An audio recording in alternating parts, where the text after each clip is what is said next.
Yes. Yeah, sorry, almost ready.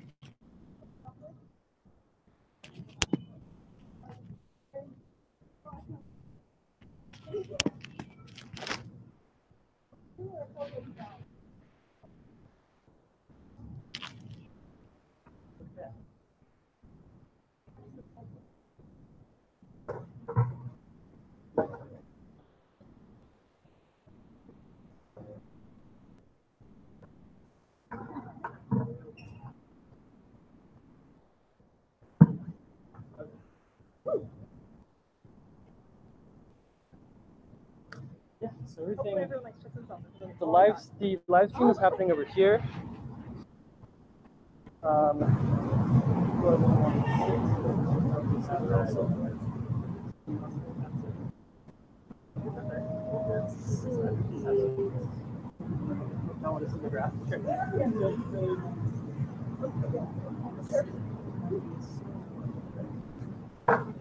After this one,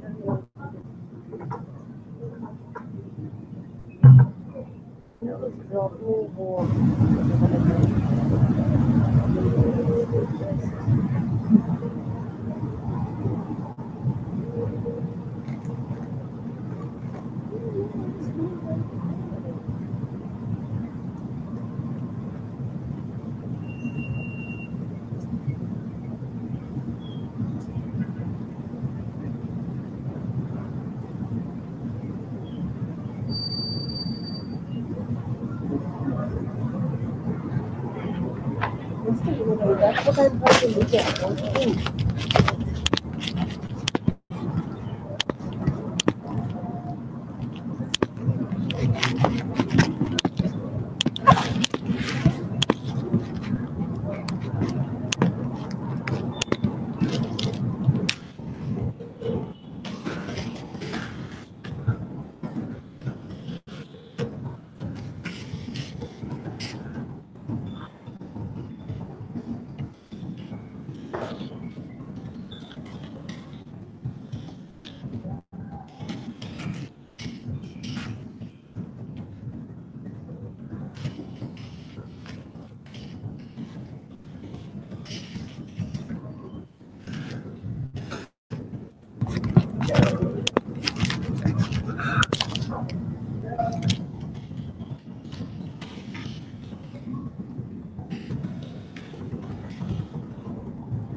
Yeah, just a number. Just in front of the Also, can we like a family car and I'm gonna think of it in the morning. How early in the morning? But it's kind of late. Yeah. You guys okay? Yeah. What is happening? Why can we see ourselves? We're Skyping this out to all of 2D, past, present, and future. The unborn. So they're gonna live stream it.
Okay. Oops. And yeah. 2D alone. I keep doing the wrong thing. Oh my goodness. Are you using your? Yeah, I'm using my account.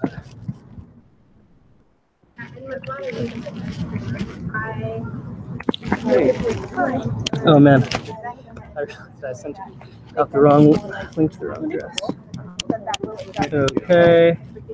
There we go. This should be working. What is happening? We're live streaming. We don't need to have like Really? everybody facing the live stream to like, but yeah. That is amazing. Hey man, Doug. Good to see you. My basement is Sending up.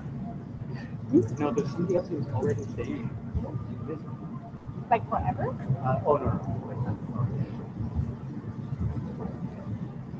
I want to hear more about your life. I don't know what I have much to say. What's the? 2D like when you were here. It was before the renovation. Yeah, I guess. Get them leave out. Get the tables or whatever.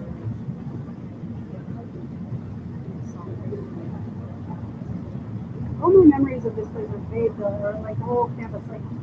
Like most of my friends were in quad, right? And I'm like walking down Prospect, and I'm like, we did quad a bunch of times. Like, which one was it again? Yeah. I'm watching one, I couldn't swear in quad, and then I'm like, I think it's familiar, and then I go down, and it's like a different one. I'm like, okay, I remember.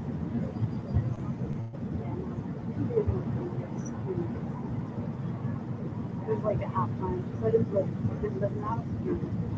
Okay. Yeah, I mean by our year we were full, so we had 20 in the house. 20.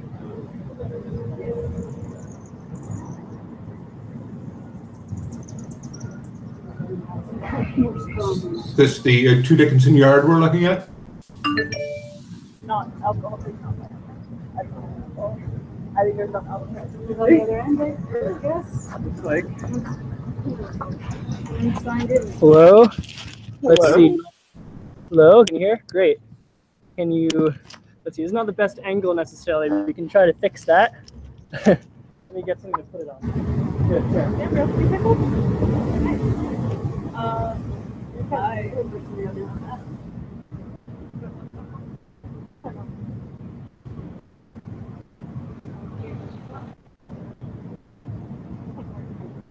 What we get for being on time.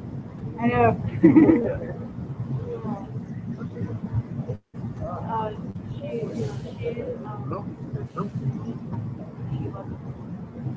You want to hear me?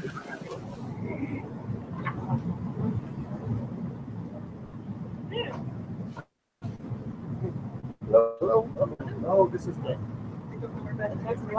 Oh, is it happening? Yeah. All right. So who's online? Me. Not sure. Me. Oh, right, but who's on the other end?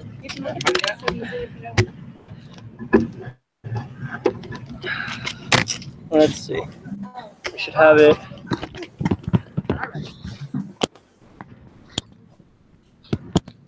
Let's try.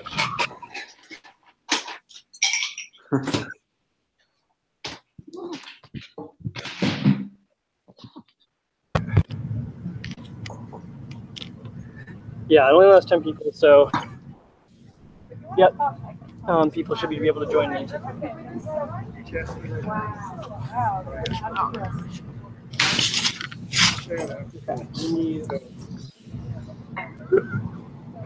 Yeah, these computers are not. Okay, I'm ready for my close-up.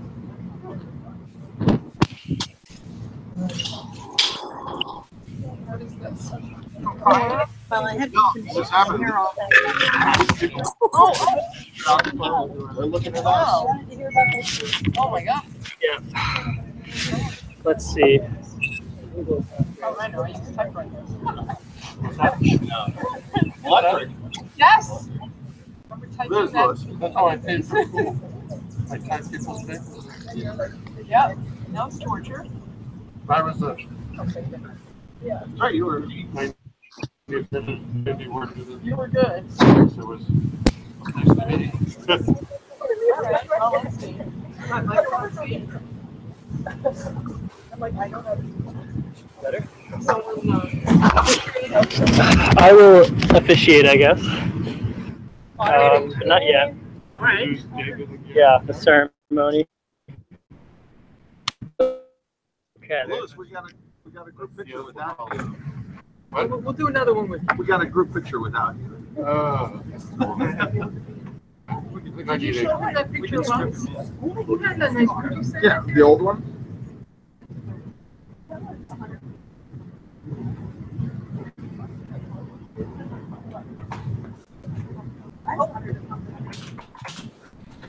That one. Did you send that to us? These are just work. I don't know if the outside will be used. Oh, yeah.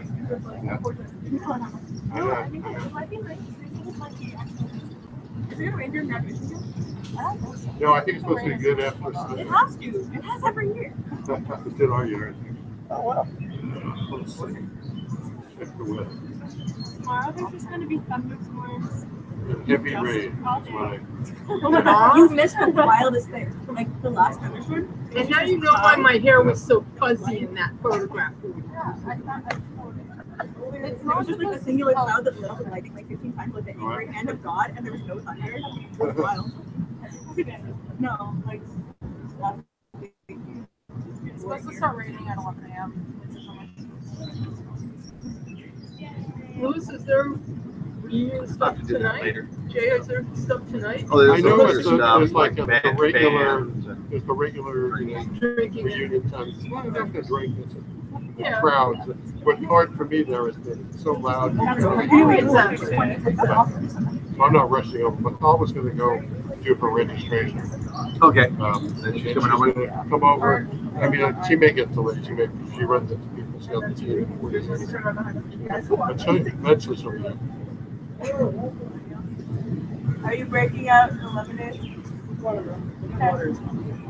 I'm providing more drinks today. Sorry, dude. I made an executive decision that I didn't want to send. Yeah, no, you can take. Tomorrow it's just potential. for Yeah, heavy please rain. take food. Tomorrow? Yeah. Tuesday, well, Let's see. PM showers. Sunday morning. So maybe people on the other side of the screen introduce themselves. So next time I'm in San Diego, Kansas City, I know. Hi, I'm Sam. Jay. Nice to Hey, Sam. This is Michael, I'm Aileen, that's Louis. We're old. Very old. Take yourself. Oh, he brought that. Well, if that's what you Y'all want should to like background, have that's up to you. snacks. Yeah.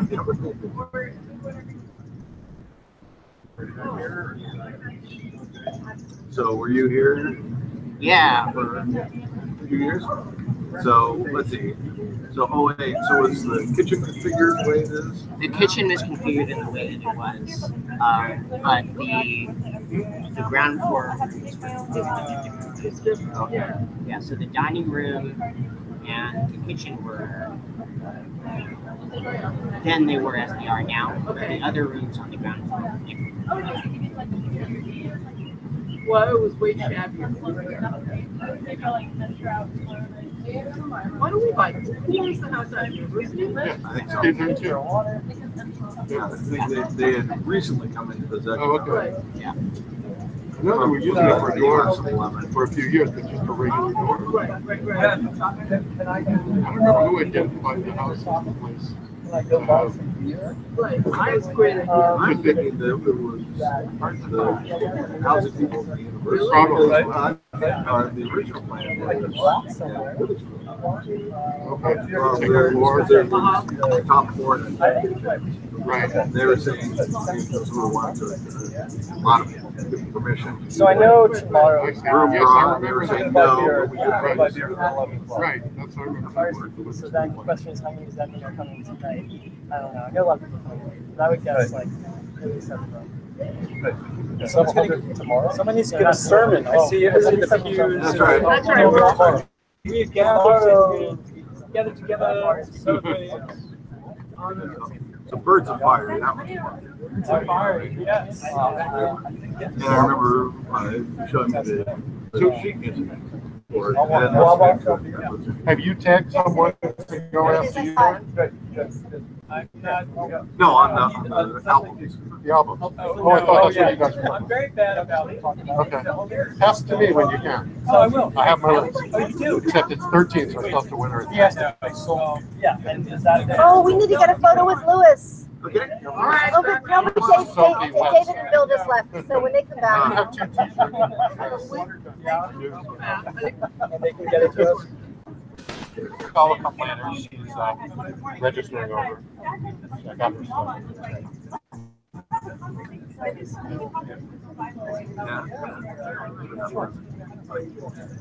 Okay. Yeah, I can't remember. I wanted to wire all the people back. Well, and yes, for various years was Ringo's drums along, which was very tight. Well, because no, that one. That's funny. Yeah, I'm not really, actually, honestly. The spring note we had. They like My shock when I came back from I had these very precise, powerful memories. I might have I had all these very it different was memories. And some I it was actually a good slightly different versions, but I remembered them like it was actually Stories about very true to it. oh, that's Almost two. there we go. Yeah, let's go. Could have jammed on their own. Close friends. Transcribed. You So you're still playing? I'm sure that was my name. I just said I'm still a It's been a while. I believe so. Oh, okay. I always played. His middle school.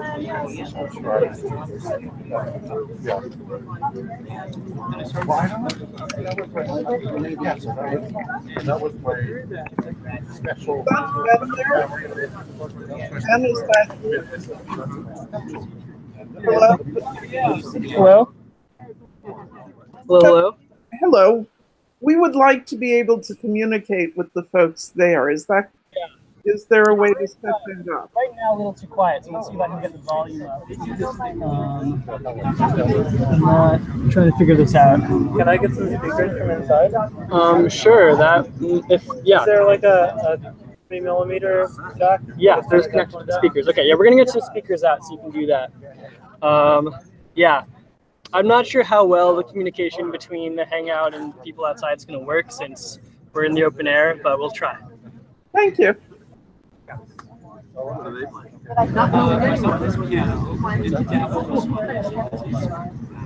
Piano's a good foundation. Yeah. Whatever else.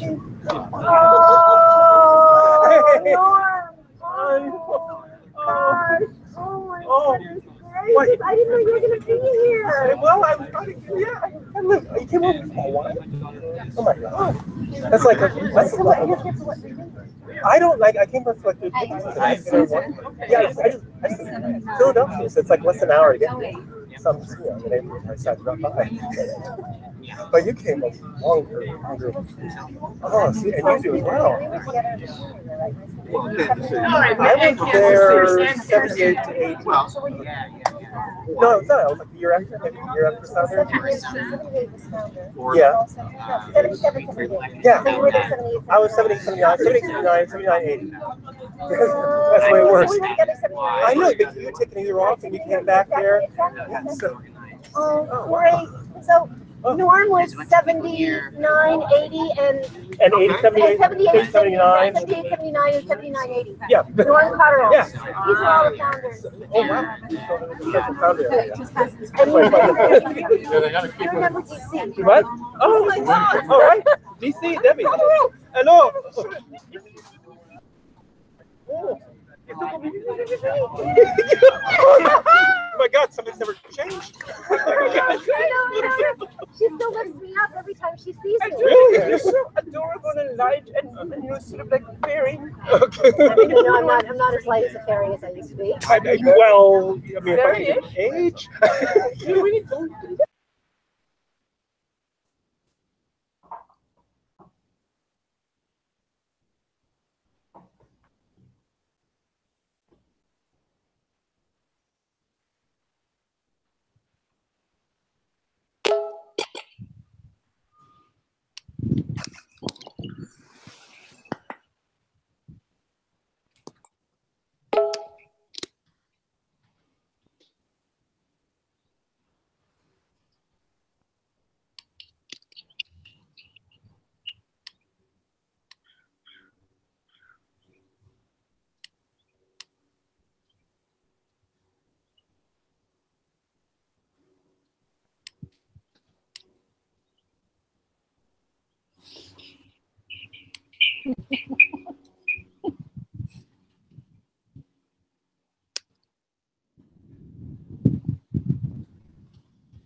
I was on I went to a family reunion in like Eugene, Oregon, I think a few days ago, and I just got tired of shaving for a while.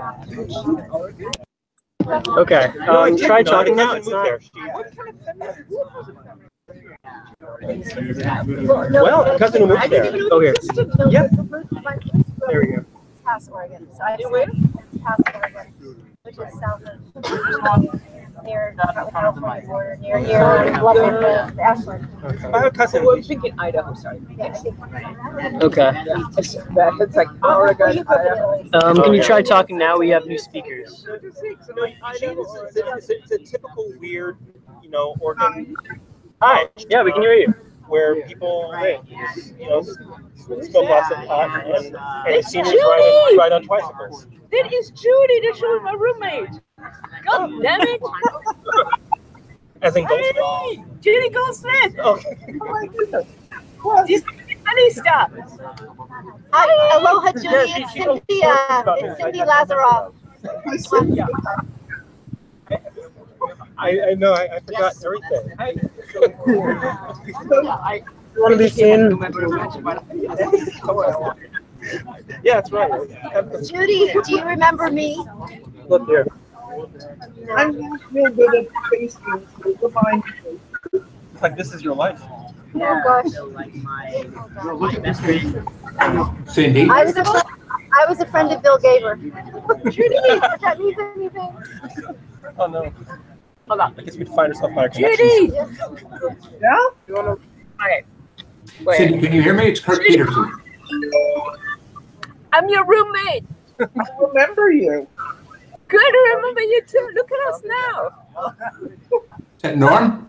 I know, I don't. Yeah, that's nice. That is so cool. Hi. You prepared? Write me an email. Sure. I can't hear you. Sorry. Judy, it's Eric. Okay. Because you stick. How do you see where you are? Go here. Here's where you. Okay. Here's the.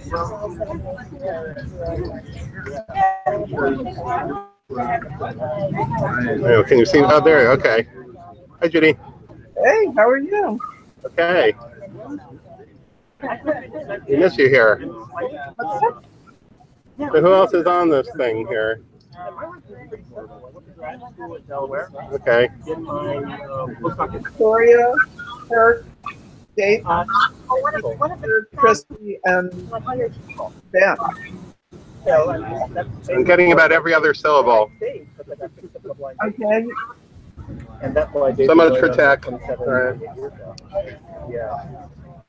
Yeah, we were like, it's like the first time you're like, something American first date, you're engaging, which is like very 9 months later. You have to admit it, marriage. And she's like, questions for me, because of her right or something. Like, I mean, you go through it works. And you adopted a couple of kids. Besides the last minute, God decided last minute not to come down to. It's not for here. It's not for here. No, for here, it's that. You had a little curiosity about you. And so, yeah, so, besides last minute, You hear that a lot. Hey guys, how do we find the blog thing? I don't know. There's some blog thing. It's like a thread, a blog, or something. Oh, that was on all the emails. You weren't on the email. No, now how do I get on it now? Yeah, because it's really. How hard is it to find? Did anybody take it? Well, I All over the. How hard was it to find it? Seriously. I haven't changed my name. I haven't left New Jersey. I mean, come on. I think what Jay did was he restored the Tiger Net. Oh, I And I think he got everybody. forgot my password 40 years You know, I think he had the Tiger Net, and then we got a list. Yeah, okay. And the North Side, we were not to be able to come. And then there was a message that someone tracked down something, and then I did further research. And What is your name? That's right. We met a Norman. No, we have not. It's not famous stuff. Norman lives here. Okay, and I graduated in 78. Yeah. So he came in and Okay. yeah. I was You would say it. I know. It's some of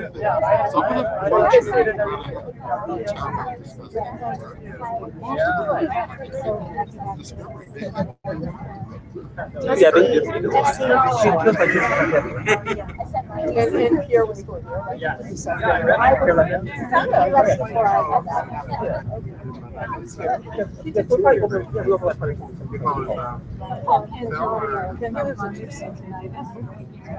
Yeah. Ice thing. Time to get the hell out though. If I Wait, if I were to watch this on the internet, I could do it over and over again. Okay. While I'm here. I wanted to do that. I think so. I recognize all of you. I see remnants of what I saw. Because mom was starting from 1970. But I said I didn't mean Hair. Right, all right, it was a set. Fine, it was a set. All right. No fine. fine. Fine, it was a set. All right. I recognize you by the hair now. Right. She didn't know. So I want to find out I thought I did. well, I don't know. But sorry, I'm going to tell you know me you well. we'll read it out with her. So, listen, really, really, really. What happened next? Usually I don't. Anyway, I do want to go on record and say this it works for us. It was just apparently what And this it's not urgent. And it's not the that's day apparently what these you guys, that's the way I would never say it. So, And it's not for I never go find it. no. It was. I didn't see it. And you know, I'm sure it's my fault and not their fault. No, To some extent. What do you mean? I actually, they might just be random. Yeah, I don't remember this one. Anybody ever wants to? There's little Swiss cheese balls. I was gonna say, I mean, and I knew what a struggle was. Okay. So you still-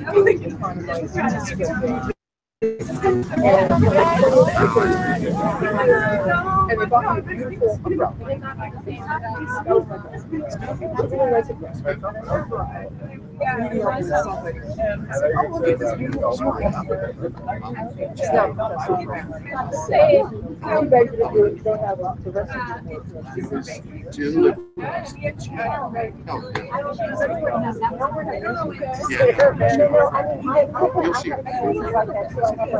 You know that picture Jay posted with us on the stairs and the line and posted on the 2 Dickinson. She's in the English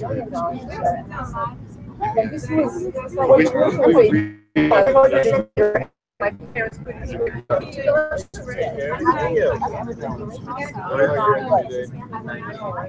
Well, right.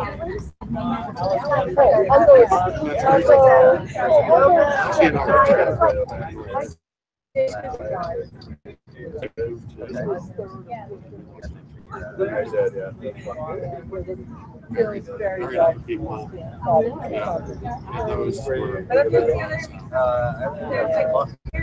They were not.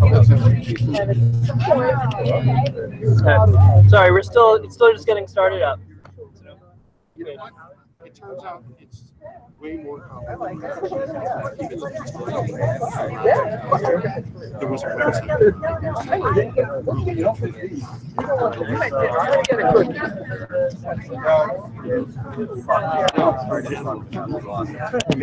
Different experiences could have.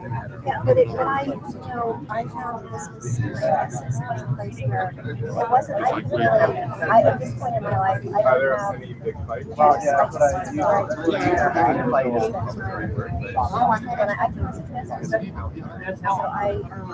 Figure out the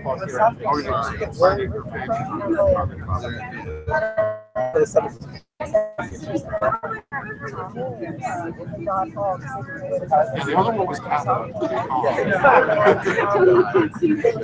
I know, she's got her. You can see sort of her eyes. That's always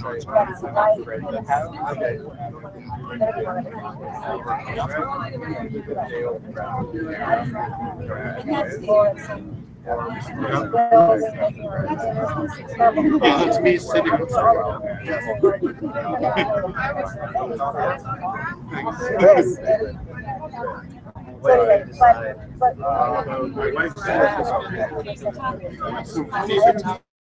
All about you. Go back together.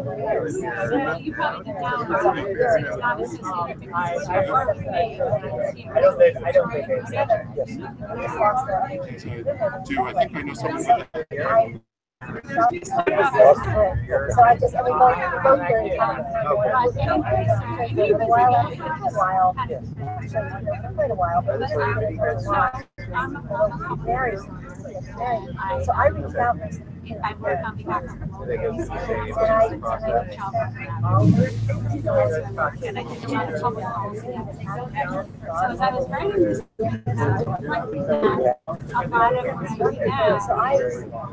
Hi, Judy. Sound like a random person from the How are you doing?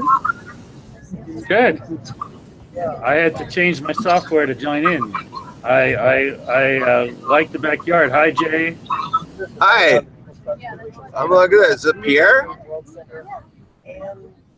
What's that? Who's talking? This is Judy Goldsmith at the moment, class of '82. crew that I know of. And that was Richard Sonnenfeld shouting, since obviously you can hear better at a distance if I shout. Apparently so. Whereas we say in my house, don't hear you like you I know, I feel very good at ignoring things. So the speakers are hard to hear, sort of. It's loud, but it's not clear. So I'm not sure where we are with this yet. Technical difficulties? I don't know. Oh, say speakers. There are people talking. There are people, online that are can't hear, trying to talk to what us. they're saying. So let's see if I can figure this out. Well, at the moment, one of us is saying, Wow. Now, where's the camera? Well, I think it must be over here. it's connected. Oh, that's where it is. It's Norman. What? Hey, Norman. Oh, who is that? Is that Kirk? Yeah, Norman, I'm here, and Rick Sonnenfeld's here online too. Who? That's him. Sonnenfeld? Guys, I see you in little boxes. We're in little boxes. We're safe. Yes, I know. It's safe being in boxes. Judy's there too, Norman. That you know. Yes. we should all wave. Rave or wave? Wave. You guys rave. Yes. Hello, my. Yeah. Oh, there you're in the big box, Kirk. Howdy. Yeah, let's do this. Oh wait. Okay. Let's put a cheer. Oh, put a cheer for whoever. Peterson. Yeah. So, you see? That is me. Sorry. Indeed. Sorry. I got it all. Yes. So are they gonna do speaker program? It's like singing and dancing. Or, That is so cool. It's whatever's happening. Are they gonna sing the old Two Dickinson song? Oh, the La da da da. We lost it. They found it. The founders lost. The losters found it. There you go. Kind of thing. Yeah, let's go for it. Okay. Oh. Who is there? So this Kurt. So which one is Rick? Because sometimes I don't people This is so cool. Oh, but if you recognize people by hairstyles. Hi, Debbie. Hello. Yes. And Cuddle. Rick, Have names. Rick has the long beard. Right. And there's a Victoria. I have the short beard. Rick. Yeah. Victoria. There's no. you. Okay. That's us. Yes. Hey, that's us. Okay. Okay, so you can click on different things here. Victoria. That's not Vicky. It's like Romper. Is that Vicky Else? Is Victoria Vicky Else? Look like Vicky Ellis. No, it's Victoria. It's not Vicky Ellis. Sorry. No. And oh, is that Rick Sonnenfeld? No way. Is that Rick Sonnenfeld? With a beard? Rick Sonnenfeld. Do you know who this is? Yeah. Hi, Debbie. Oh, you look the same. There is shorter. Right. Kirk's got a nice beard. Judy doesn't have a beard. Look at you. You look like some sage insane guru. What else is new? Like what's happened in 40 years? Yeah. Norman, you're as thin as you were at Princeton. I got some mushrooms in the basement. Oh, I bet you do. Okay. For growing, for planting, for eating, for experiencing, Playing. for playing. Oh, you still play with mushrooms? I do. Sorry. Yeah, I think there was like some time in New York where I was hurting people because I was the only one who did not partake. Yes, exactly. I Yes. remember that. I remember driving to Philadelphia with you one Herding time. sheep. Oh, you. Norman, I remember that too. I remember, and you were like in the bathroom going like, the tiles are really beautiful. Tiles are really beautiful. I bet they still are beautiful. Yep. Oh. I So what have you? What have you been up to for the past 40 years? kind of really touch and grow your beard. Yes. Oh. Kirk goes first. Yeah. I just trimmed mine yesterday. Mm-hmm. I don't know. I guess it doesn't work. I thought it would. Oh, there he goes. There's Kirk. Mm-hmm. He's clean shaven. No. I got a beard. Yep. It's just gray. You can't see it as well. Mm-hmm. So you clean shaven on the top. There's a beard. Yeah.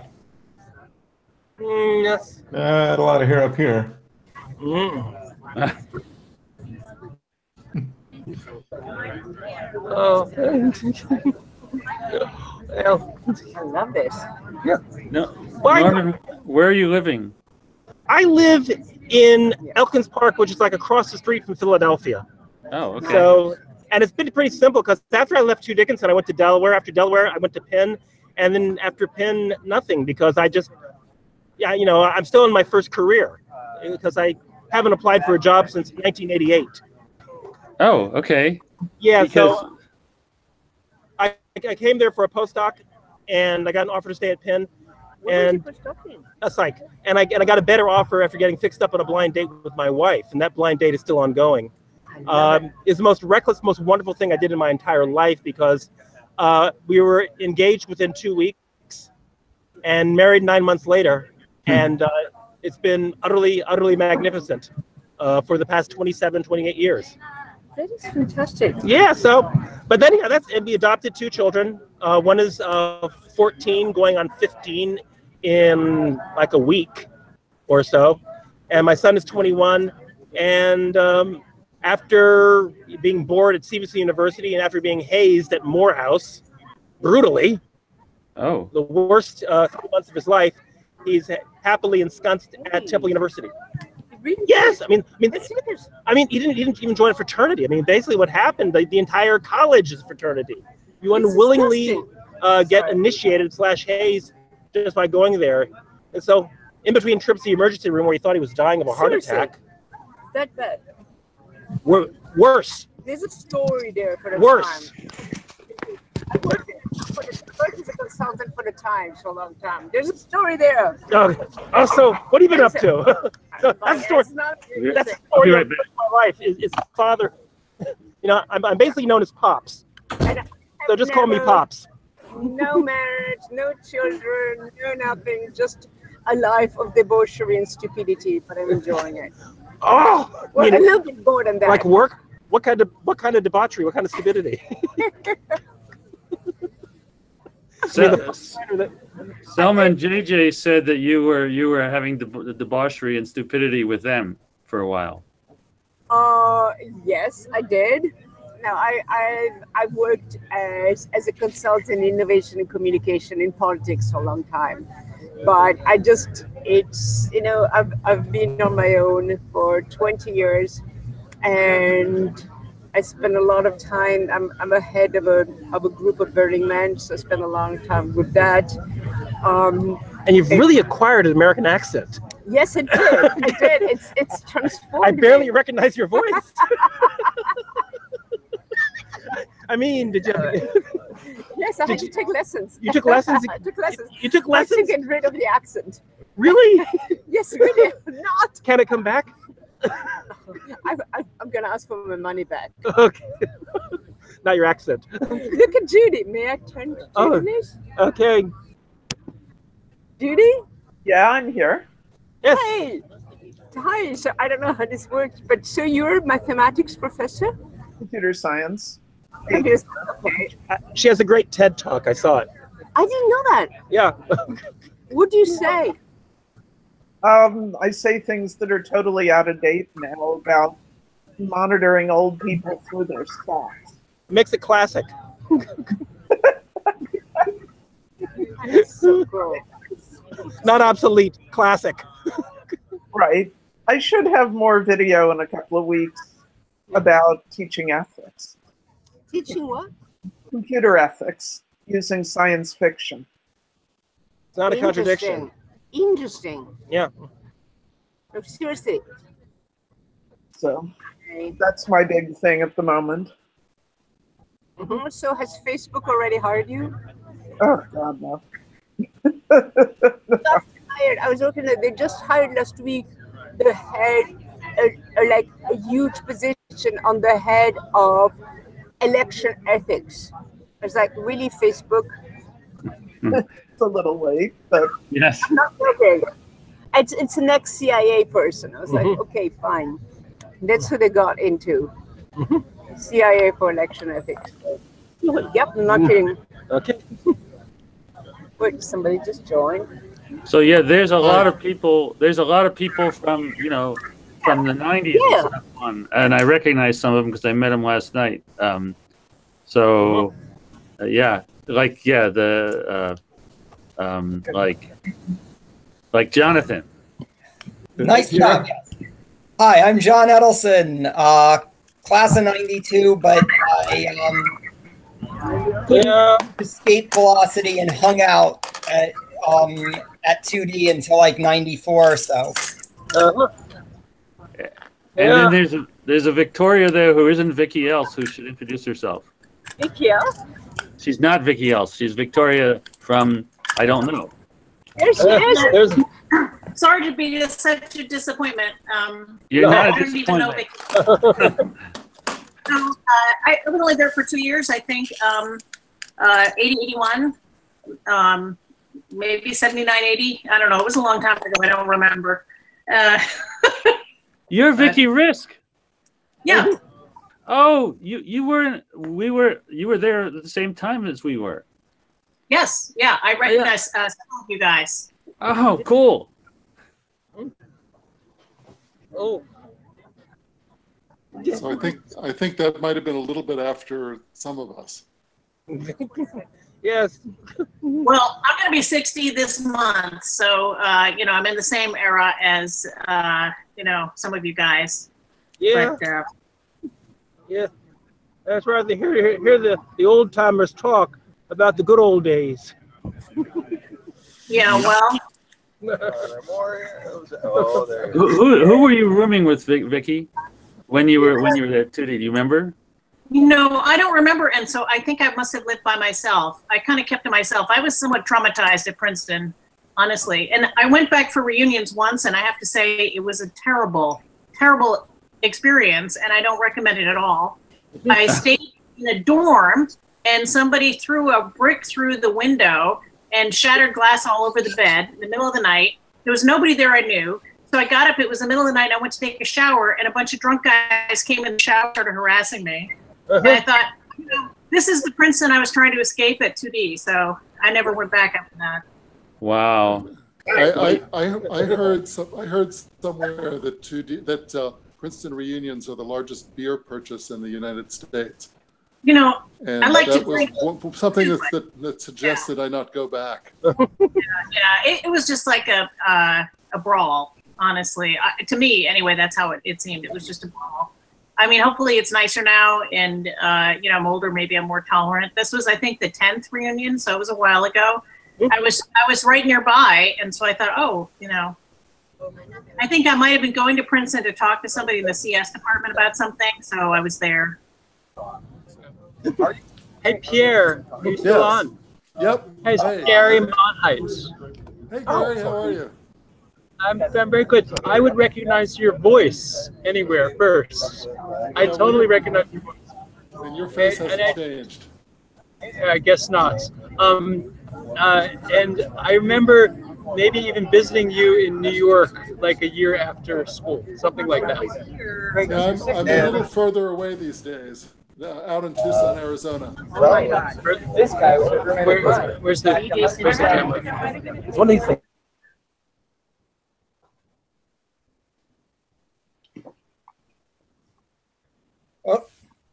Well, we have better bandwidth than they do, I think. Yeah, That's so kind of interesting.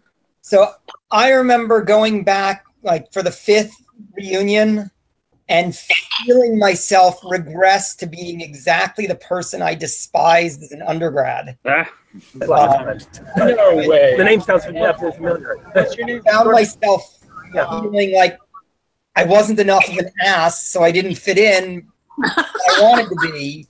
So I was stuck in the middle. Were you 78 to 88 2 days? Oh, Well, thanks for the review of reunions, Vicky. I think most of us haven't been back. I think Kirk's been back though, and I think he survived. Kirk, you want to do a review? Junior year. Now I'm looking at all our faces. I actually go almost every year, at least to the P-rate, and I live nearby. And have they improved? Is your experience okay? Yeah, I mean, it's if in the dining room for a short time. What grand it was for the parties at night. That's where all the drunk people, are. Yeah. The P-rate's fine. 2 years. Yeah, 2 years. Sounds good. Okay. They're gone again. Something after they rebuilt the kitchen, and hopefully somebody will give us a tour of the new kitchen because it is beautiful. 2D held an open house in the fall. I believe it was fall of '96. Maybe it was fall of '95. And at that point, somebody suggested a 2D reunion every other year in the fall. No, I thought I might want to. And that continued for a couple of times, and then it petered off. So, What's that? Yeah, two. Yes. If you had like that generation, every all up to 40, I'll remind people of that, and maybe it'll happen again. Yeah, it's kind of fascinating to me how often they've rebuilt this kitchen. I remember negotiating to build it the first time back in must have been '77. I guess 1 year, graduated 1 year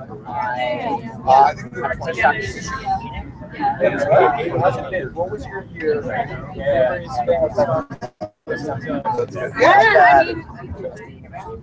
One of our favorite things was reading the old books and being like, nothing has changed. Like that vibe is exactly the same. Like feeling like this. I remember feeling like this real sense that I could have been friends with any of these people. Like who are interested in the same things that we have the same interests. And that was like really exciting, like how that has been handed down and how it persists so strongly, like across so many people. Because when I started, we were like kind of grad school heavy, and then a bunch of those left, and it was a little younger for a while. But like even despite all of that, it always felt like the really clearly traced the thread of like people who want to be in studio and at the same time. I'm sorry. Yeah, they named a bunch of stuff after. I'm thinking about that. Like one of the things that I appreciate about you is the fact that there was some graduation. And like I was old for an undergrad, so I took some time off before. And I started my old like 18-year-olds and like the first time and like in the presence. So it sounds to me like the live one is a little bit too loud. Make something happen here.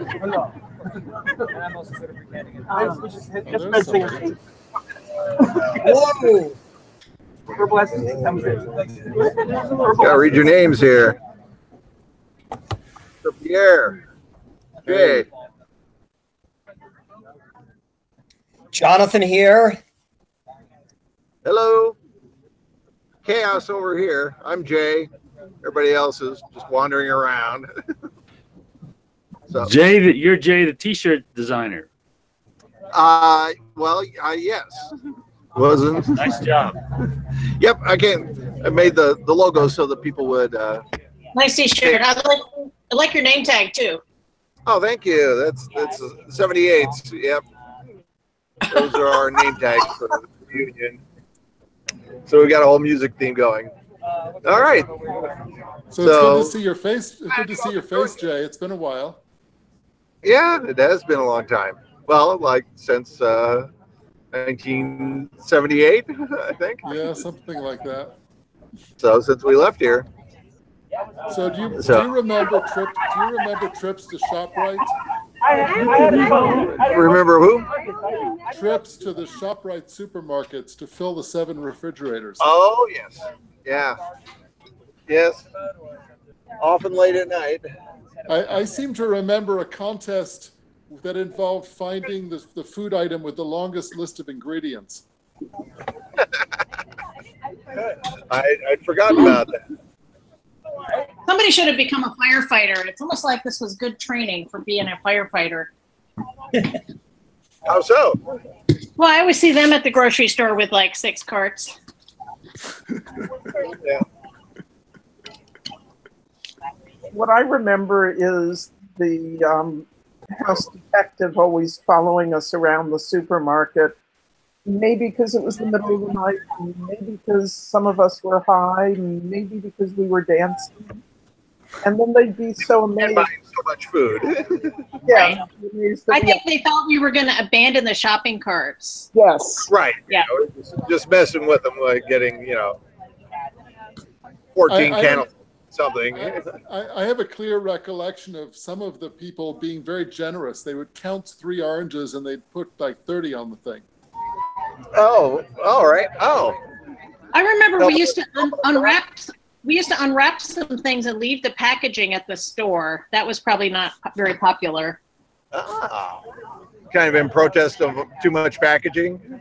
Yeah. I know. Unfortunately, it didn't catch on. Otherwise we wouldn't be, have oceans full of trash now. But that's true. One of our group is the original group is an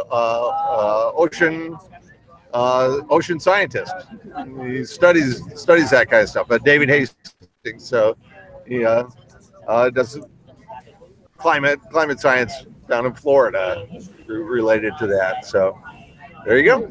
I'm very impressed with all of the fantastic, interesting careers some of you guys have. It's probably too late to become a climate scientist or a videographer, but keep pushing further in whatever you're doing. Yeah, you only get one life. You can't do it all. That's right. Your work sounds very interesting, Vicky. Just so Jay, you're an actual founder, and I never really thought about how 2D got going. Did you actually have to push for it, or did it just sort of happen?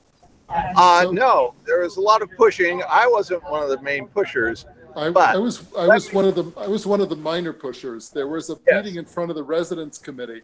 There were 3 or 4 of us who were arguing for this back in, I think it was 77. Yeah.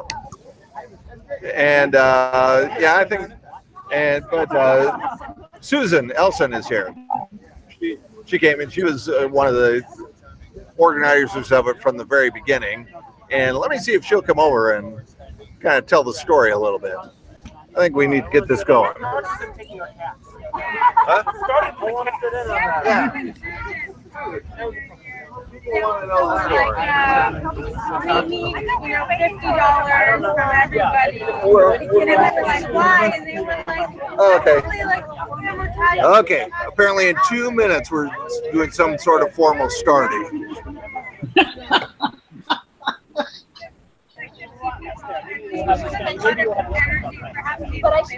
arguing about this. So how do you want me to say? Can we just turn that around this way? So oh, that's a good idea. Turn it so around. the person is talking to this group. Yeah, we're going to do it this way. So you can be facing them. Okay, sit down. And there's You'll be able to see right down there. Yeah. Okay, but can I get out of the screen now until I get introduced? Yeah. No, you're on. I don't know if we can make this bigger. Send me a message. You click on whichever one you want to see. Let's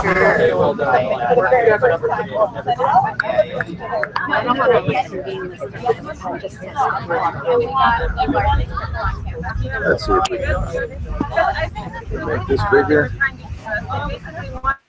Yeah, here it is.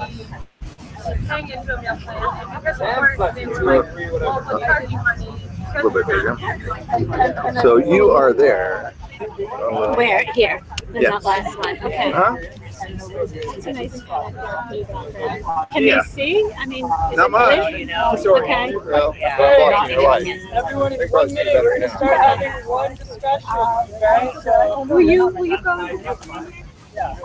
Welcome everybody. hello. We're gonna start up soon. If you can't hear everything, sorry, but we're gonna try. So Ben, it's pretty good. You should probably give people some, instructions on how to use this thing. Yeah. Yeah. We're Okay, so everybody find a seat in the grass, wherever you want, I guess.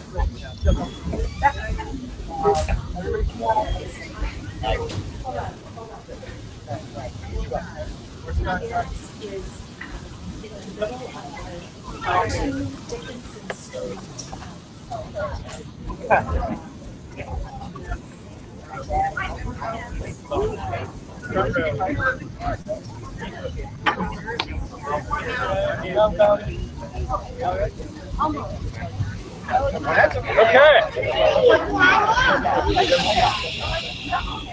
Okay, it is amazing to see everybody here for the Founders Reunion. Hello, yeah. Okay. I don't know if we've ever had an event like this in 2D's history, so this is going to be a great opportunity to learn more about different aspects of our history that we don't already know about, share stories from the 70s, 80s, 90s, 2000s, 2010s. And we're going to hear a little bit about the founding of the co-op itself. So first of all, we have a lot of people. I think we can quickly go around and share our name. If you're, yeah, sure. Either your favorite, think like your favorite dish to cook at 2D, or your favorite vegetable. Choose one, okay? And yeah, you're different. So I'm Ben Edelman, class of 2018. I'm a senior now. My favorite dish to cook is hummus. Doug, why don't you go next? I'm Doug, I was class of 2016. Jonathan, I and I suppose I really like to do this. I'm Molly, 2016. Hey, Ben, could you point us at them? Sorry, we will get to you later. No, can you point us at them so we can see them? You won't be able to see you, sorry, but you can see a little bit. Okay, just keep going. We just let the show go on. Oh, there's a lot of people there.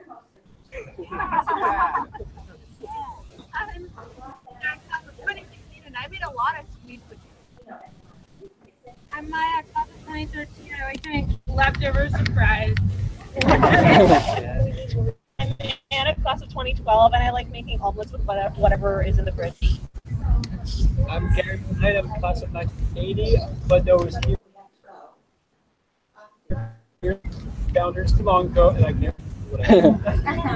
Norman Cotterill, 78 to 80. Tabbouleh. Yes. Welcome.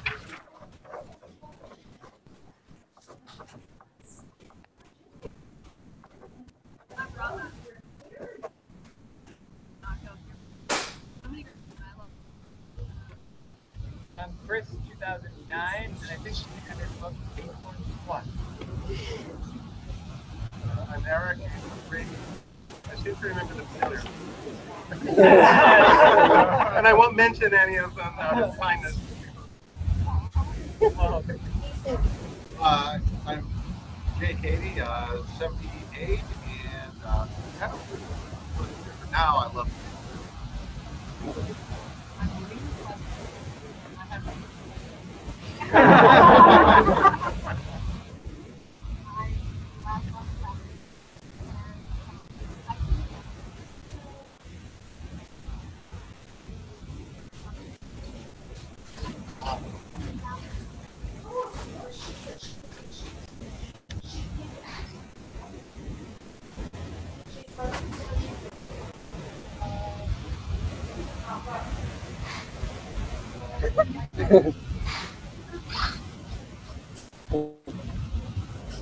I'm Ben Edelman, not class of 2000.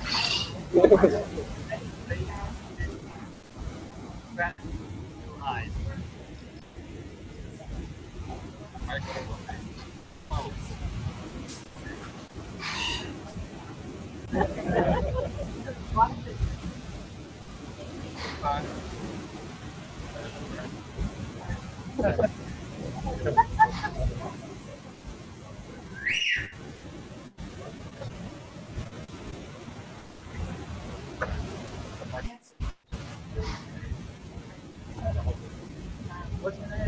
Louis, sorry.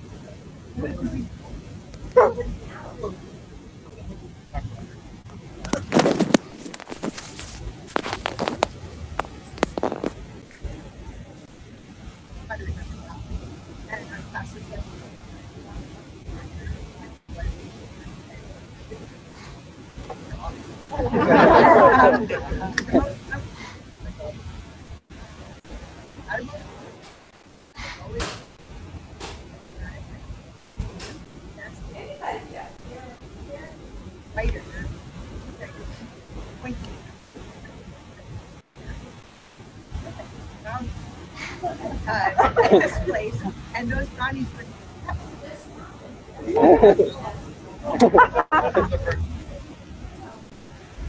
I have recorded.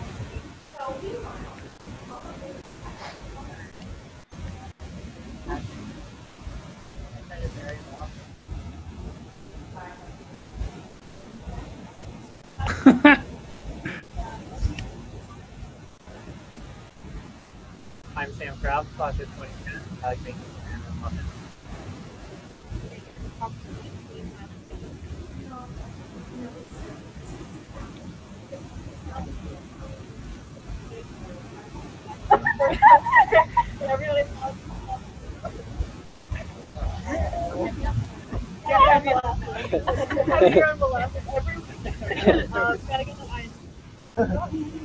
A paradise. Cocoa ricotta. I'm Adam, class of 8. I really like being on the Sunday brunch fruit, potatoes, pancakes, and also bakes a lot of bread. Class of 98. I like black beans and enchiladas. I'm Susan, and we're from class here, and I was there. I don't remember anything I made here, but I do remember not being able to do anything. The first person was to say something.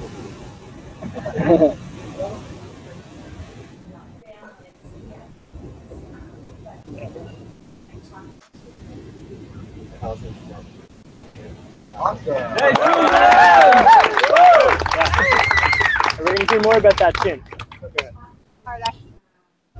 I'm Sarah Shamo, class of 19, and Nancy and I are partners because Lucky enchiladas together.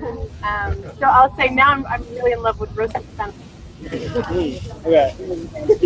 Let's go around back here. And that guy. We're going to go all the way around. Huh? Oh, okay. So. And your name. Totally forgot already. I'm Jake Herb. Everything I made it just one day. So, yeah,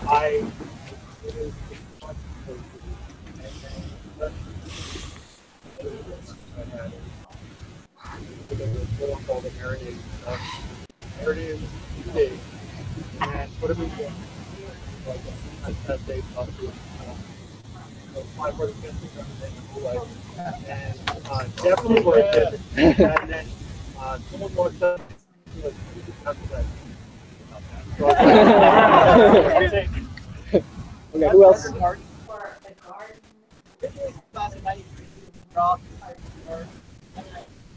Prep program and afterwards, so I was hard. Like next time. And I remember cooking Gato Gato. Good thing.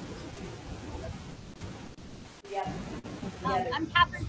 I'm still here, but I've listened to a lot of co-operative. I'm second. Delicious thing. Hi, I'm Susan, class of 15. I used to make fried bananas, fried tofu, fried potatoes, fried bread.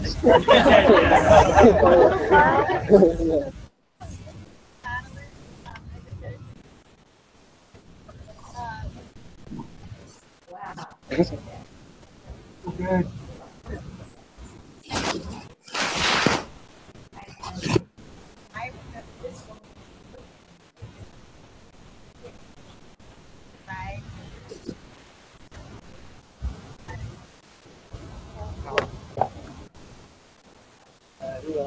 Sounds good. I'm David, class of '79, and I was also for this.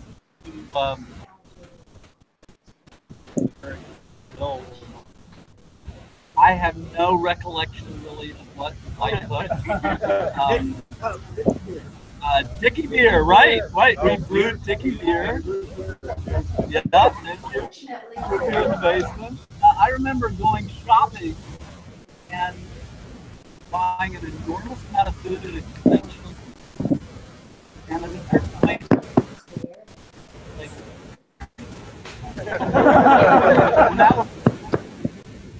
yeah, there are lots of good memories. I don't think any of us started it or thought that what we were doing was making. Yeah. And Bill and I just walked all over Princeton for carbonated alcoholic beverage, and it was far more work than we thought it was. So if you do drink beer and you're not drinking beer, please do. It's way more work than we thought. We should have made it.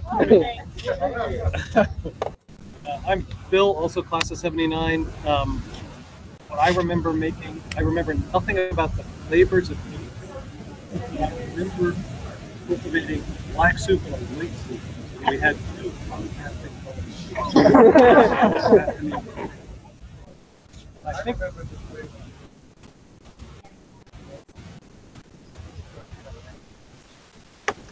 Anyone else name your favorite dish? Yossi.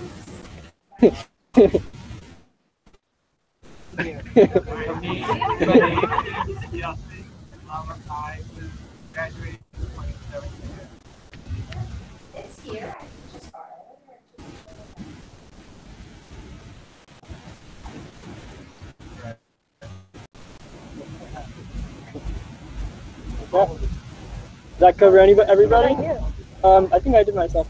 Yeah. I don't think we'll be able to get people to hang out, unfortunately. It'd be a little. We should probably get right to Susan. Susan's going to tell us the story of how 2D was founded. And it's a really interesting story. So really looking forward to hearing it. Hey. So can you guys in Hangout Land see me? Yep. Pretty well.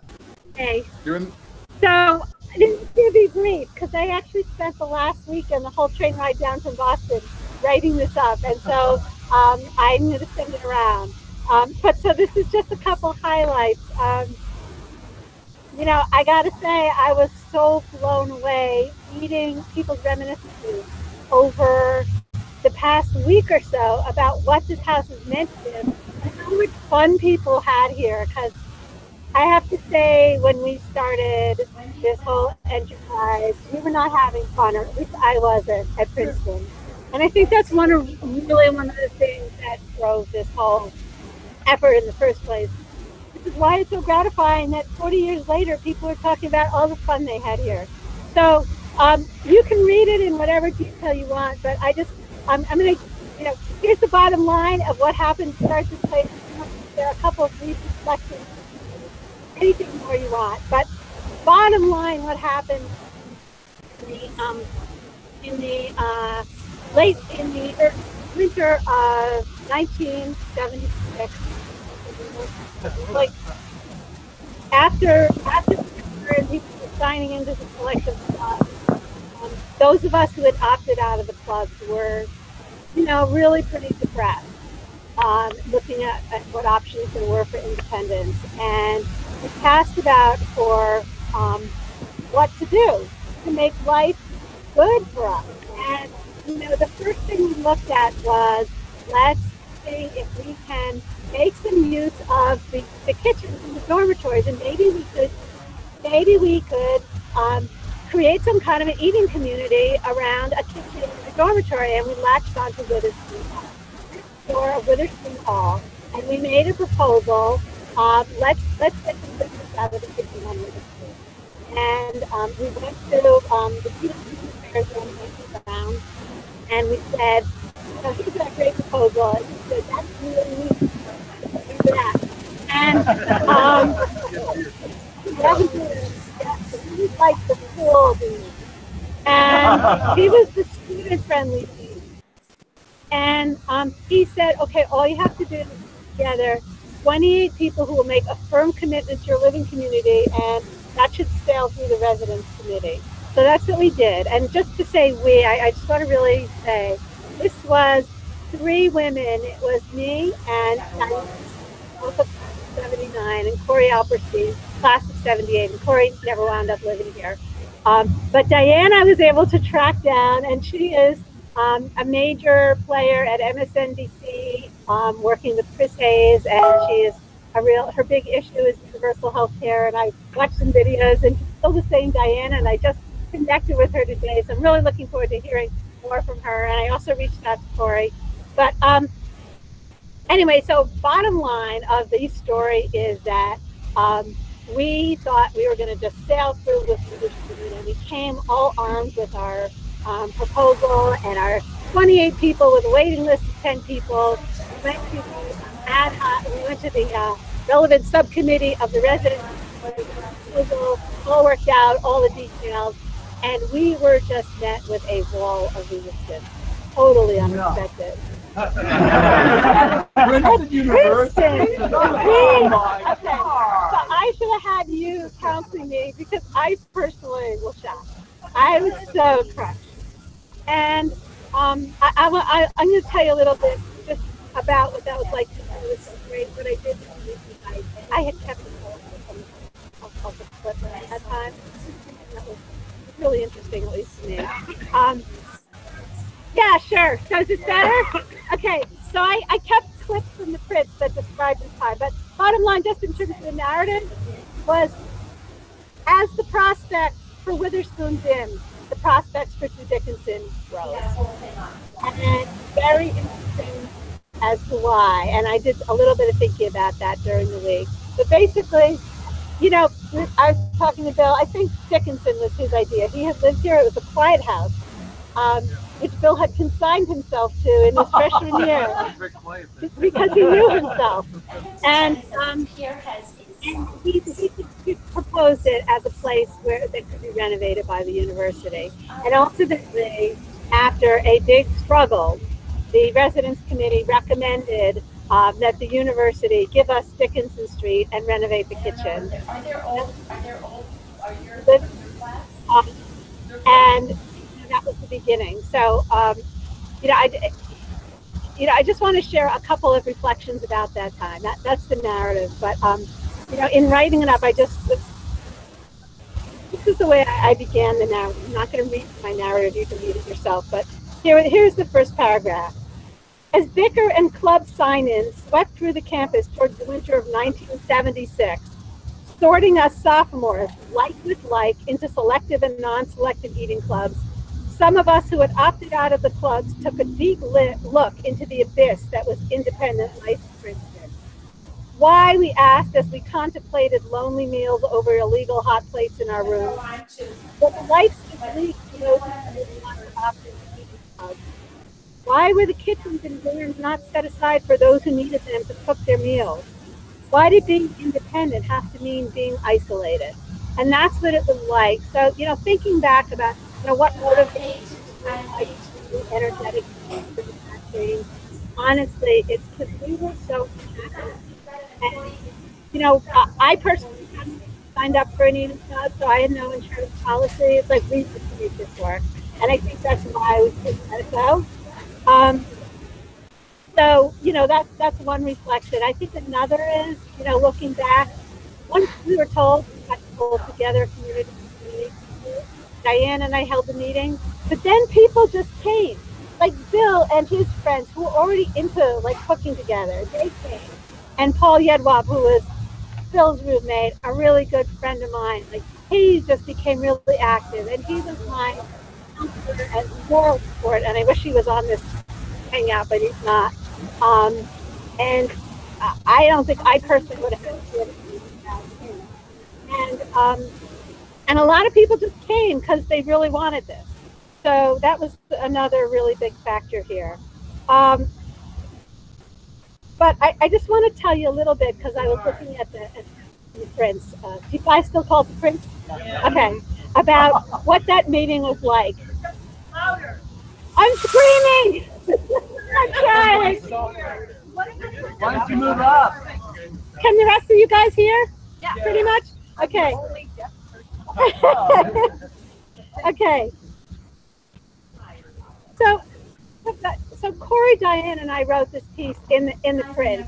It's called "What Should Be Done," and it was really kind of our lament.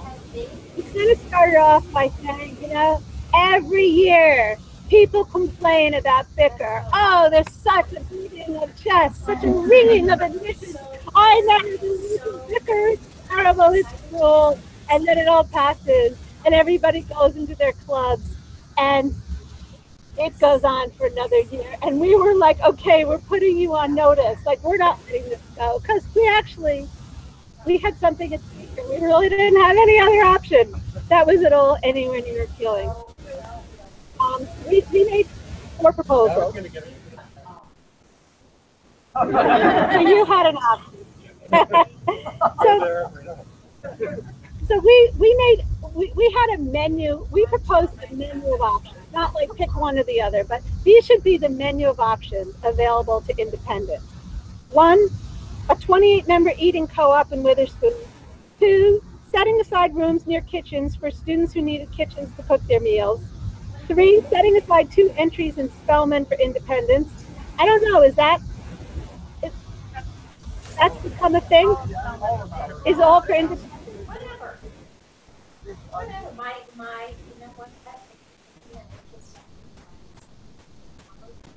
Wow.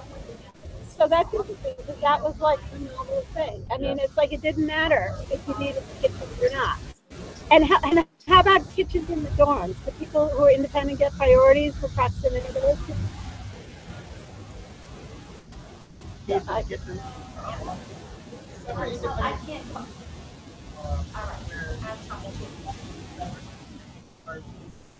Hey, hi. Okay. Okay. So that's interesting. And 4 was a 26-member co-op in Dickinson Street. And then so jealous. We are coming to your house. Other houses like it already owned by the university would be similarly adopted to provide more independent living opportunities, which now I understand there are 5. So pretty amazing. Yeah. I know. And where are the other ones?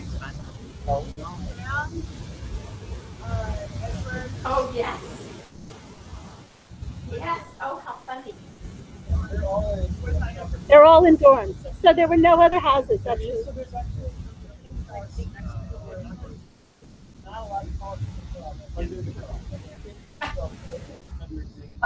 interesting.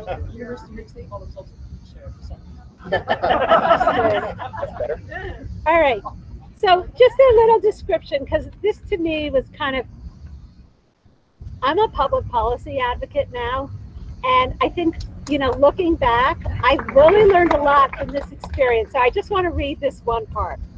Okay, on April 14th, we headed over to our meeting with the Residence Committee's ad hoc subcommittee on independent dining options, armed with our carefully prepared proposal for a living and eating community on the 5th floor of Witherspoon Hall. We had a list of 28 people to fill all the available spaces and a waiting list of 10. We had carefully researched and identified 3 single-room doubles with as much or more square footage as the single-room doubles at issue in Witherspoon. There was an issue because we would have to downrate some single-room doubles in Witherspoon, so therefore we needed to compensate by uprating, you know, making more room available in some other rooms so we wouldn't lose bedrooms. Anyway, Paul Yedwab, my closest friend at the time, helped us edit that proposal and remembers walking over with me, but he wasn't allowed to attend the meeting. That memory, which he shared with me this week, struck a chord.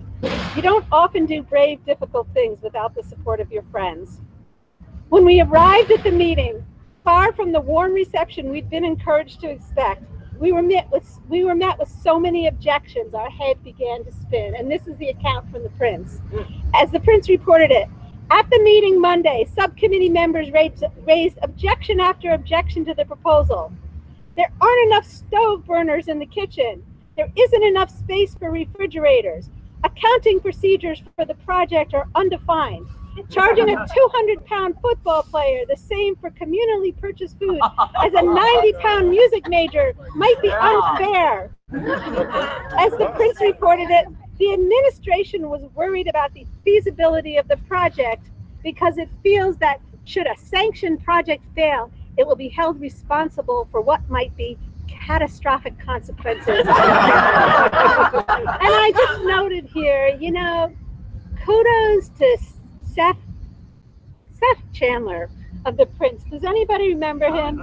Yeah. He was such a good reporter, and he was all over this little story. And I hope he became a journalist, because he's like in the proud tradition of journalists.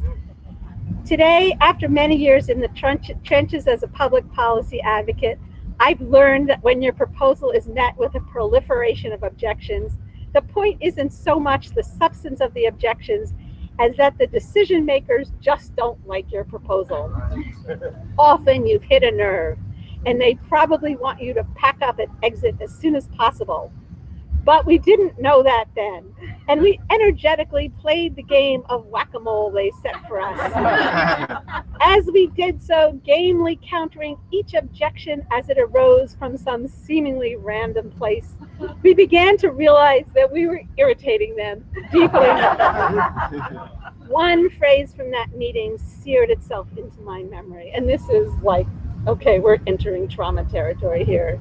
It came, I believe, from a male student member of the subcommittee in the course of this endless dialogue. We have listened to these three students, for hours, and this was his opening to making the point that we had occupied far more of their time arguing our same tired points than they wished to allot. It stuck with me, a reminder of the fact that to some among our negotiating partners, it was particularly galling that a group of women would not just back down and shut up about something we considered essential.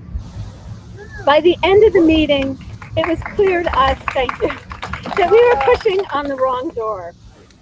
We will not fill that kitchen for you, said Assistant Dean of Student Affairs Scott Seligman emphatically, and that was from Scott Chandler's reporting.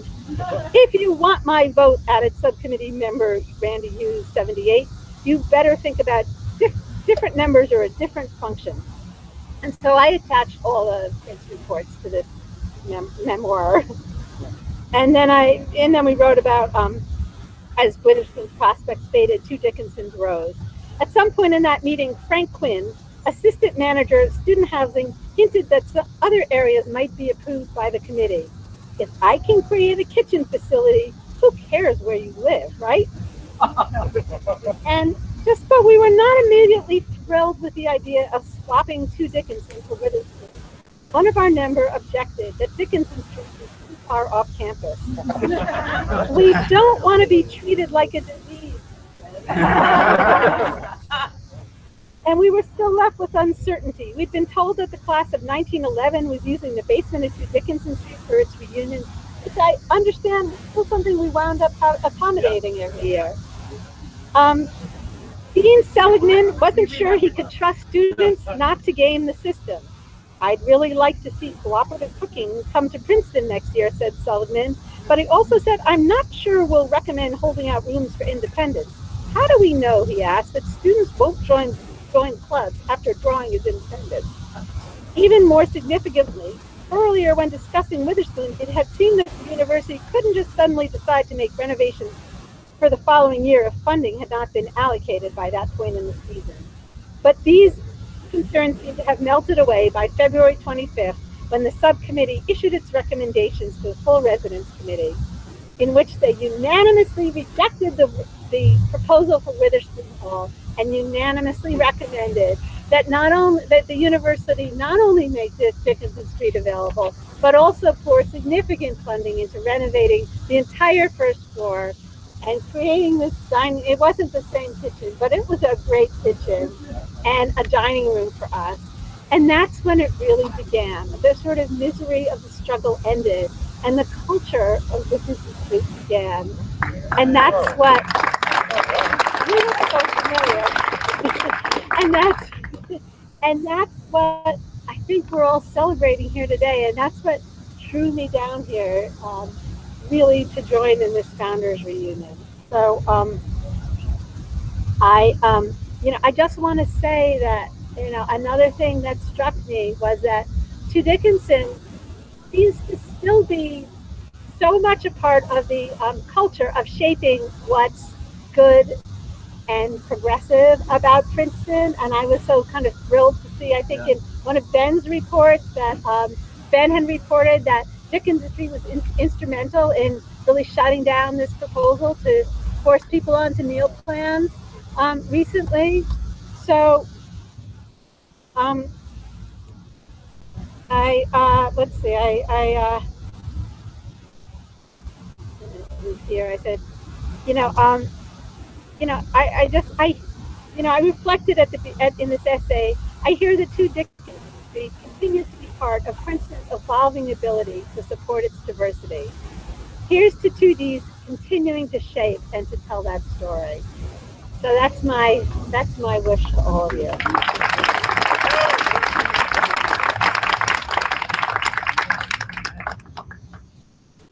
So much. That was Thank amazing you. encouragement. Yeah. So now that we've heard that, there's not really a defined plan for the rest of the night. But what we want to hear is just stories from throughout the years. So, think of stories in your head. And basically what the plan is if you think of something, just raise your hand and we can start talking. Yeah, we can. Yeah, and if you want to come up and sit down here, yeah. So, anybody want to start now? Or anybody have questions for other people?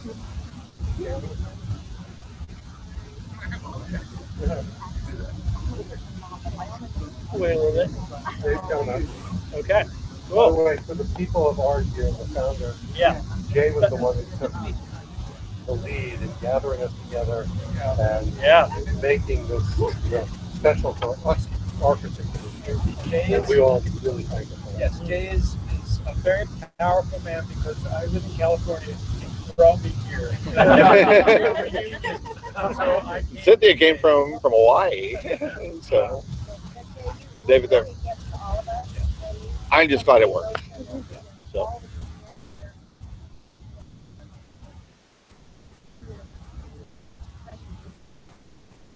Oh, you're welcome. One quick, not at all food related story, just something funny that happened here. When the first year, there was an apartment that was for married housing, and there was a guy who had been in the military, and He typed really quickly. And his wife was there, and they maybe had a child. But anyway, all of his stuff from the military got delivered in a van right out on the street there, and they put it all down there, and it included a piano. And so he said to the moving guys, he says, "You're ready to bring this piano in?" And they said, "We don't have piano moving equipment." And he said, "Well, how am I supposed to get the piano in there?" And they said, "We're done. We've delivered it." So we said, "There are a lot of us here. We can carry a piano." So, I don't know. We can take a look. It might be. Well, that was going downstairs. We were going up.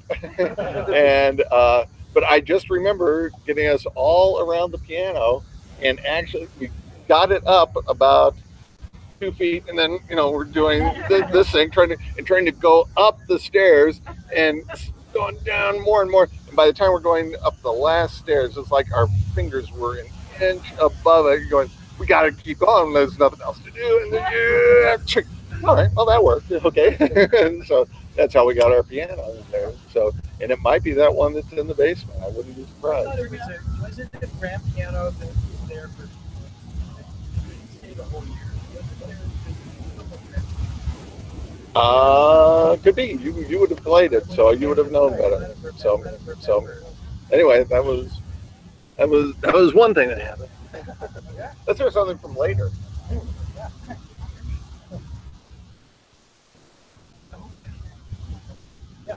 I have a moving story from later. Okay. Yeah. Share the story if you like. So You're gonna have to. this is Jonathan, and in the early '90s, we had started getting produce deliveries, and we needed a place to put cases of produce so it wouldn't go bad. So at a house meeting, we decided to buy a commercial fridge, use a commercial fridge. To adjust these speakers, sorry. Okay. Okay, try talking now. So in the early '90s, we'd started getting produce deliveries. Great. And we needed a place to put cases of produce. And so we decided to buy a commercial fridge. And we got a used commercial fridge and we brought it home in a pickup truck. And then a bunch of us carried it in and proceeded to drop it.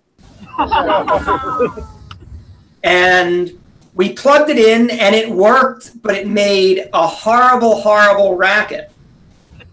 It turns out that the compressor of the fridge it's supported by springs, and the springs snapped, and so the compressor was banging inside its case. And so then after we got the fridge in, then we had to call a repair guy and pay about as much as we paid for the fridge to get the compressor replaced. But we then had a nice big commercial fridge for produce. When the university decided to do the gut rehab on the entire house, they lost that fridge. And so then the university bought the co-op a brand spanking new fridge, which I think is the one that's in the kitchen now. I seem to remember some very cheap fridges being used up in the very beginning. That we had 7 of them that we'd gathered from various sources.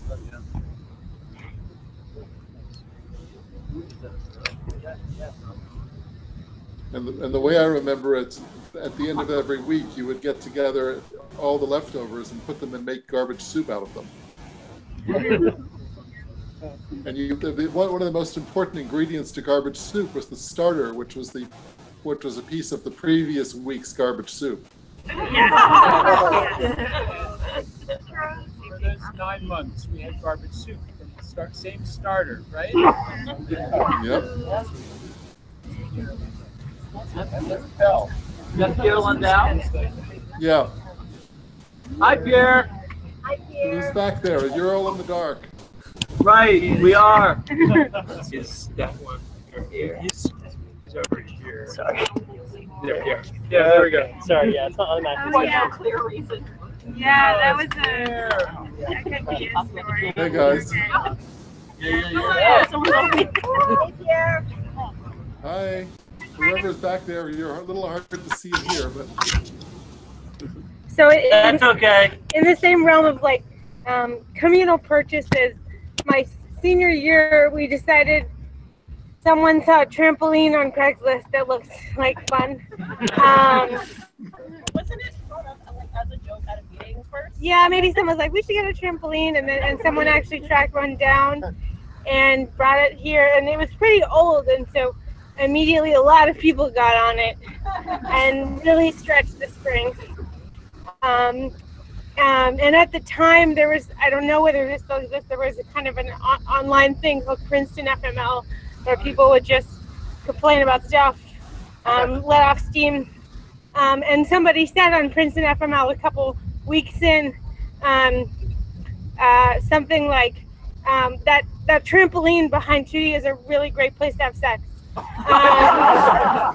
And shortly after that, sort of with no warning, somebody from the administration was like, you need to get rid of that trampoline.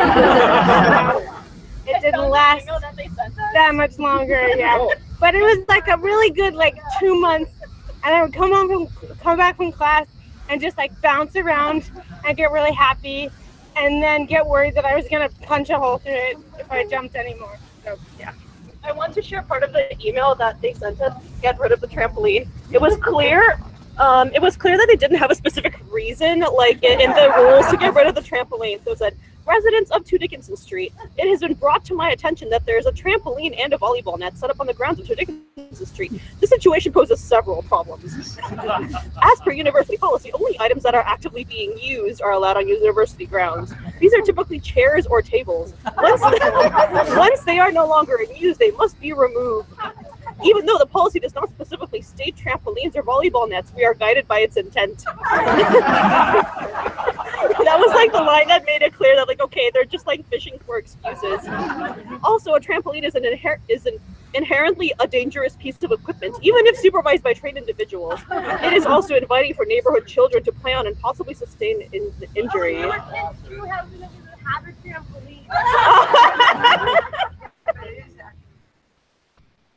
Yeah. Anyway, so we were asked to remove it, but they gave us a deadline, and the deadline, I think, was a day like after all the independent work was due. So there was like a trampoline party to like say goodbye to the trampoline, but I missed it because I was asleep after writing my JP. Anyway, yeah.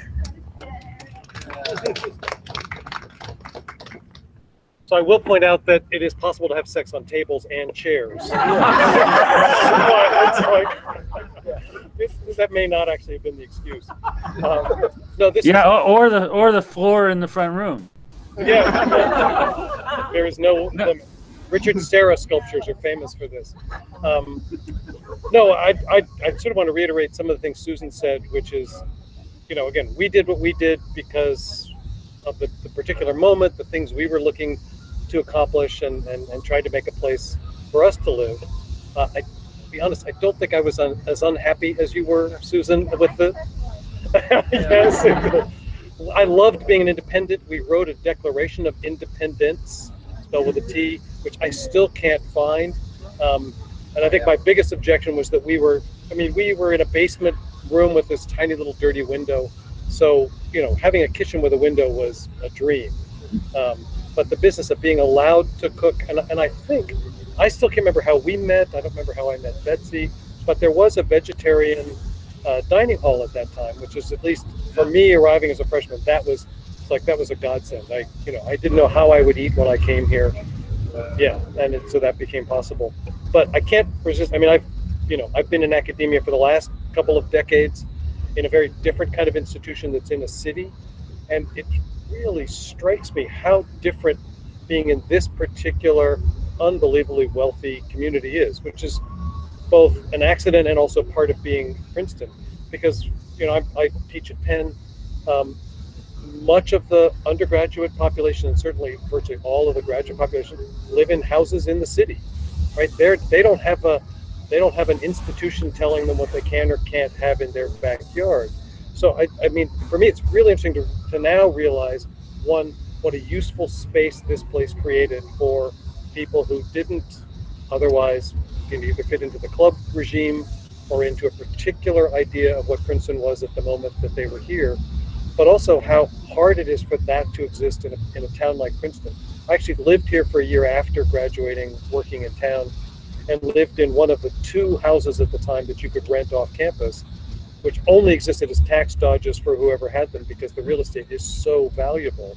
So again, this is maybe me just being a historian and looking a larger scale, but I think this business of living together is something that we do in different forms our entire lives, right? I mean, I'll even defend clubs and say clubs are a particular way of being together, but that 2 Dickinson, in a very odd way, opened the door for people to do what we'd all do for the rest of our lives at a place that wasn't actually preserving them. So anyway, I can't tell you how great it's been.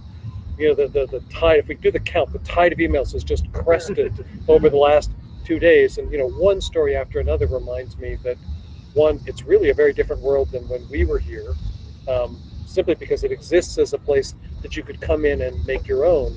But it's still odd to me that so many of the stories involve struggle with the institution. It's like, why does that have to be a feature of the life here?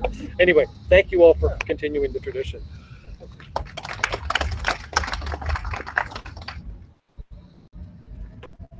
So there have been a lot of stories about the university giving us grief. I'll tell a story about the university turning a blind eye to what was going on here. We moved in just after they put the card readers in, the Prox cards that you needed to get in the doors.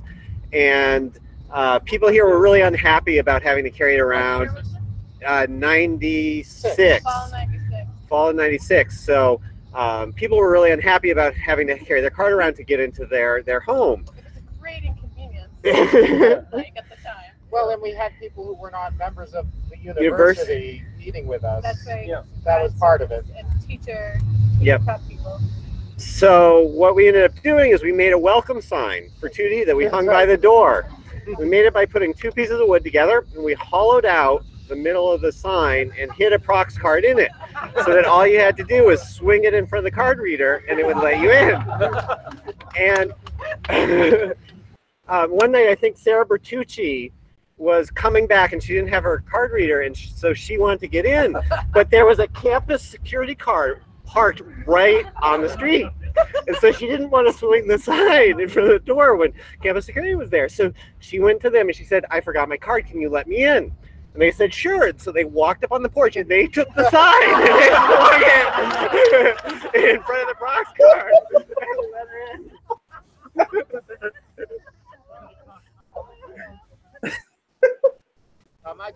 Just to follow up on that. So I think before we hit on the welcome sign solution, we had all sorts of things where we would prop the door open, prop the window open, it would set off the alarm, they would send security, and all of the stories about fighting with the administration really resonate. So we had the Prox card thing, which we solved. We had a lot of animal issues. We had a dog that some of you may know named Glory, who didn't really live in the house but visited a lot.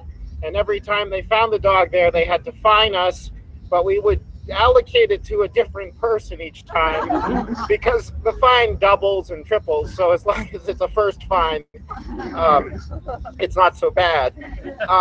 But I think what's really important about this is we learned about collective struggle with these fights with the administration.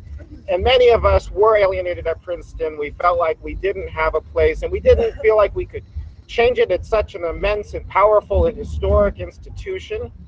And then here we are as a collective, and I think that's a lesson that so many people have taken from this experience, that doing something together, you can actually change the course of history. And I'm just thinking, there must be more than 1,000 2D alumni now, and I'm sure for many, if not the great majority of us, this was a formative experience that changed the whole course of our lives. And that's just, I think, a tremendous thing to have done, and really grateful to the founders. I think when we showed up 20 years ago or 23 years ago, it just seemed like it had kind of always been here, and the founders were sort of these mystical ancient people that we didn't really know.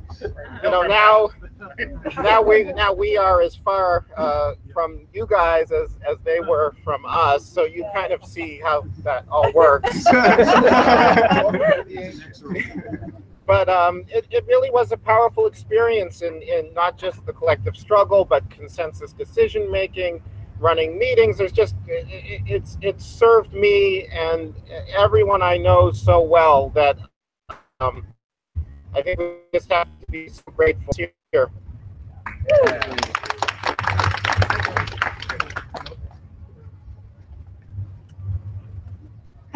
Are you next, Louis? Great, excellent. Please state your name. Hi there. Is that Pierre looking at me? Who knows? I'm Dave. Pierre's one of the guys. 79, and hi, Pierre. So I'm going to go back to sex, because actually Bill was talking about having sex on chairs, and when we lived here, he actually told me he had sex on chairs, and I hadn't had sex on a chair yet, and it made me think, oh, you can have sex on chairs. So Bill was a mentor and a guide. That's right. But yeah. So right. I still have to go to tables, though. I'll figure out tables in a minute. So go for it, Pierre. I just say I seem to remember a certain book of poetry inspired by this whole thing. Perhaps, Louis. Anyway, who knows? I borrowed the title, but it wasn't actually to do with it. My senior thesis was Dickinson Street, which really related to the poet, not to the house, but and I didn't write about the people in the house at all. The house is an exceptional place, and I want to reflect a little bit on, you know, this is the first time I've been back since I graduated in 1979. I think that's a reflection of my ambivalence with the institution and my ambivalence with the history. And, you know, I'm really grateful to Susan and other people, you know, who I lived with, and Jay and Lewis and Diane and everybody else for kind of setting this up. But there's been a tension, I think. When I was here in my third year, we had a daily demonstration in front of Nassau Hall. Every single day during the week, we were demonstrating around Princeton's involvement in the racist apartheid regime. And that really formed me politically and helped me understand how change happens, as did this institution, 2D, you know, eating together and laughing together. And folks over there thought we were having an orgy here, and we weren't. But at a certain point, I think some of us talked about, well, if they think that we're doing it, we might as well do it. And I don't think it ever happened, but we did have. But we did invite Yes. people across the street, and I think some of us dressed in drag for that night. Yes. For that Cindy was the story. Cindy has that story. Yeah. Cindy's going to have that story. When he's done, Yeah. I just want to reflect on the tension between those of us who are progressives and maybe not part of the culture that we're hearing over there, and just honor that and celebrate that, and the fact that we're still around and we're still resisting. I mean, I don't know what everybody's doing, but I know some of us are living off the grid and, you know, solar powered houses and things, but we're still, there's a long history, at least amongst some of us, of movements of social change. So Cindy, you want to talk about inviting those folks over? Great.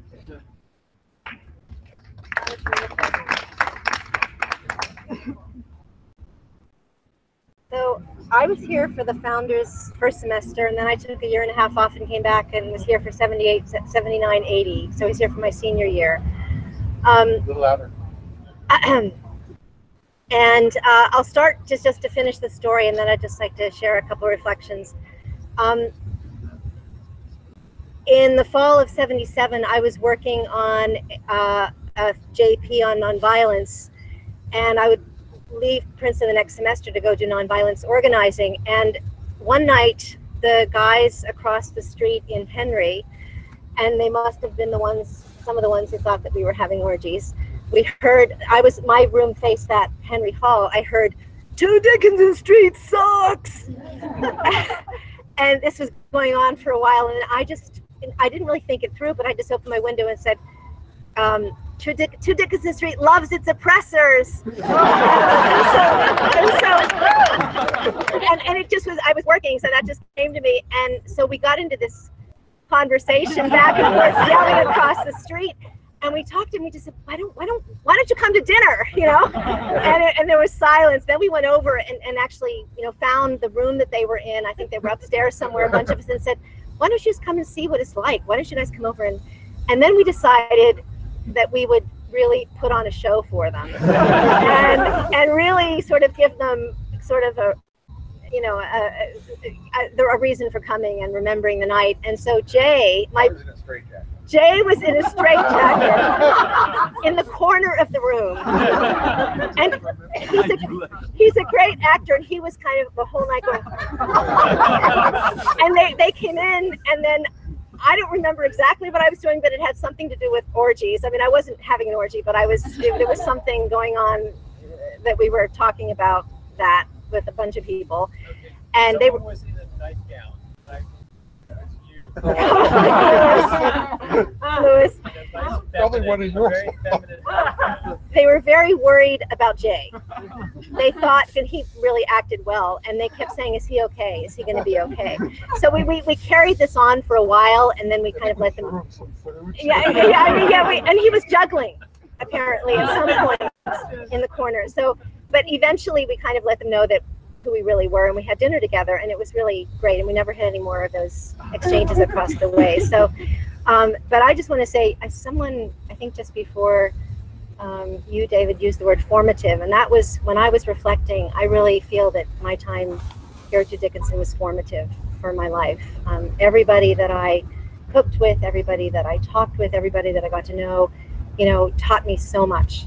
And I learned how to cook. I learned how to be in community. I've lived in and out of community in one way, and been all in community in one sort of another for all of my life since then. Either working in community or living in community or both. And I'm just grateful I'm so grateful to Jay again for bringing us together, and Susan for being inspired to come and to share your reflections, and for what you did, and Diane to pull this off, because I was just on the list, and I got lucky and got in that semester. But and to all of you for carrying this on, because it took every year after that first year for people to want to do this, and now it's really in its own way. I don't want to use the word institution, but it is in its own way.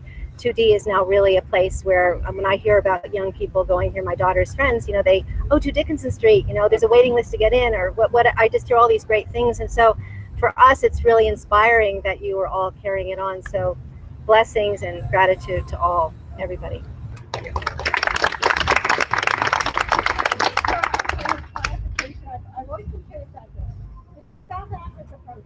Right. A lot of us were involved in the occupation of Right. But there's a commemoration. Yeah. Louis, do you have the flyer? Yeah, I have the flyer. You gave it. Here's my question. Do you remember how we organized into cells? Yes. I kind of thought it was a little pretentious at the time, but it was pretty cool. Did we have our own cell here? No, we didn't. Wasn't Mark Seidel our cell leader? That would make sense, but I don't remember us having a cell here. Yeah. I can't remember that. It was interesting, wasn't it? It was well done. Do you want to go there? Okay. Got a bunch of people in my unit. I'll wait till then. I turn this around. I'm Eric from 81 to 83. And the thing that really strikes me, and both looking at the listserv and hearing stories, is how many heist stories everybody remembers so much from here. It's like Ocean's 11, not Two Dickinson. And one story from my senior year, we had the wooden floor in the dining room was getting kind of ratty and worn out. And the university came in and they wanted to put down linoleum. And you can imagine how much everybody loved the idea of linoleum. And they said on Friday, we're coming back Monday and we're gonna, do the kitchen, so get all the tables and everything out of the way. And so I guess Friday afternoon, I believe it was led by Albert George, known as Albert George at the time. They went and got some rental equipment and a lot of tarps and covered up the whole place and spent the whole weekend in shifts sanding the floor and polyurethane it multiple times over and over again. And by Monday morning, we had all together and it looked absolutely beautiful. And the workmen came in and they said, "We're going to do the linoleum." And we said, "Well, it looks nice, doesn't it?" They said, "Well, yeah, I guess we don't need to be here." So we got out of that. And we said, "It looks nice, doesn't it?" They said, "Well, yeah, I guess we don't need to be here." So we got out of that. The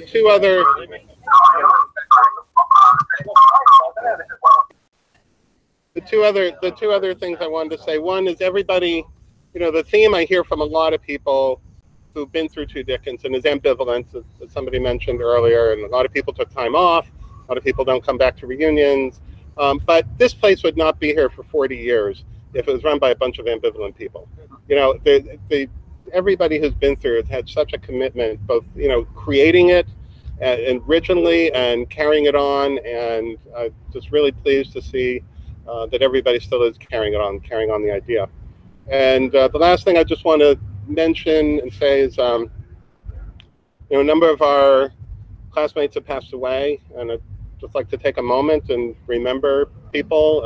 I'll mention people from my years, and we can go around and people to mention others, but we had Allison Blaney, Sarah Tatimer, Patty Kazmaier, and I guess the year after me was Margaret Miller. If anybody wants to mention anybody else?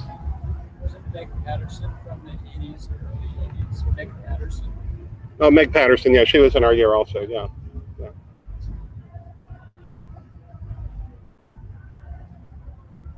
Okay. All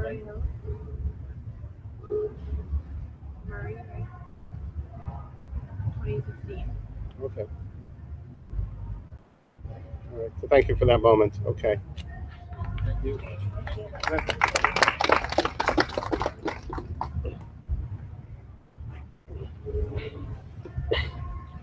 I was the very first resident of the house when it became a co-op. I actually worked for the housing department, so I was here before, not in any policy making. I counted fridges. If you had a fridge, you had to pay a fee. I checked the rooms.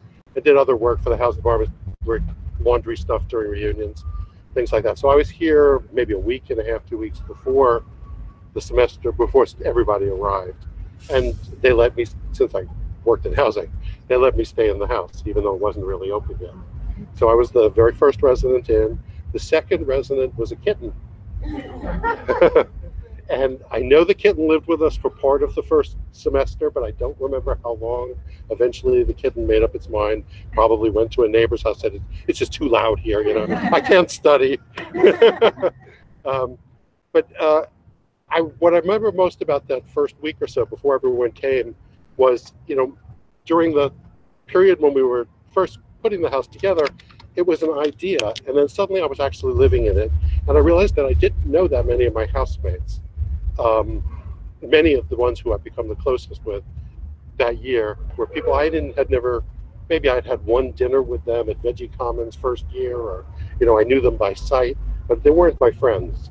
I had lived the year before in a house off campus with 8 people, and it was a much smaller place, and we were all kind of a closely knit group. And so I had no idea what this house was going to be like. And I remember thinking about that a lot as I would be in the house then. I didn't try using the cooking stuff or anything on my own. I remember eating a lot of peaches and sunflower seeds and granola from whatever health food store was open in town at the time. But there was no one around. It was very quiet. But me and the kitten, and we used to sleep in the same, I guess I had a mattress on the floor. I would sleep with the kitten and give the kitten milk. But I had real wondering, well, what will this be like? It's bigger than what I lived in last year. I don't know that many of the people. Is this going to work? How are we going to organize? Because we were starting from scratch. There was no pattern for how we're going to organize cooking and this that. And my recollection is within a few days of everybody, all that was completely gone from my mind. Where I said all the stuff that I had wondered about when I was living in the house alone for a week or so, very quickly. It was very early in that first semester that we realized that somehow we had put together a group of people who actually liked each other, respected each other, and were willing to put the effort in to make this a nice living experience. I can't even remember how long it was that we all became more than that, like real friends. But it wasn't long. It was really short. The other thing I remember about the year as a whole is that we found ways to entertain ourselves and have fun that I had never experienced before. Jay was a big part of that for me. In particular, I remember once we got a copy of Waiting for Godot, and we started just doing the parts. I had never even begun to understand that play. I had read it, it was famous, and I didn't have a clue. And suddenly there we were doing the parts, and I got it. You know, and it's moments like that, and that's education. That's not just having fun. That's having fun and education becoming one, and that's what the year meant to me, as well as, you know, obviously the people. Education and fun became one. I have a question. Does anybody recollect how housebooks got started? Yeah, I was admiring. We were wondering about that. Not the first year at all.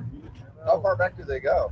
My recollection is it started in 79. Yeah, we had the history of 2D in this book that we kept on adding more and more to, but I believe that book was lost.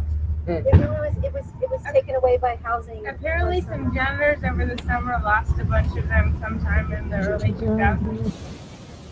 Yeah, we started way earlier than that. There's books from like the mid-90s. Yeah, so around 19, it must have been around 1990 or 1989. But our first book was Before that, 78, lost.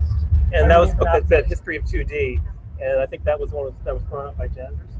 And then we had great ones in 79, 80. Unbelievable. People were awake, gonzo journalism, middle of the night. It was amazing.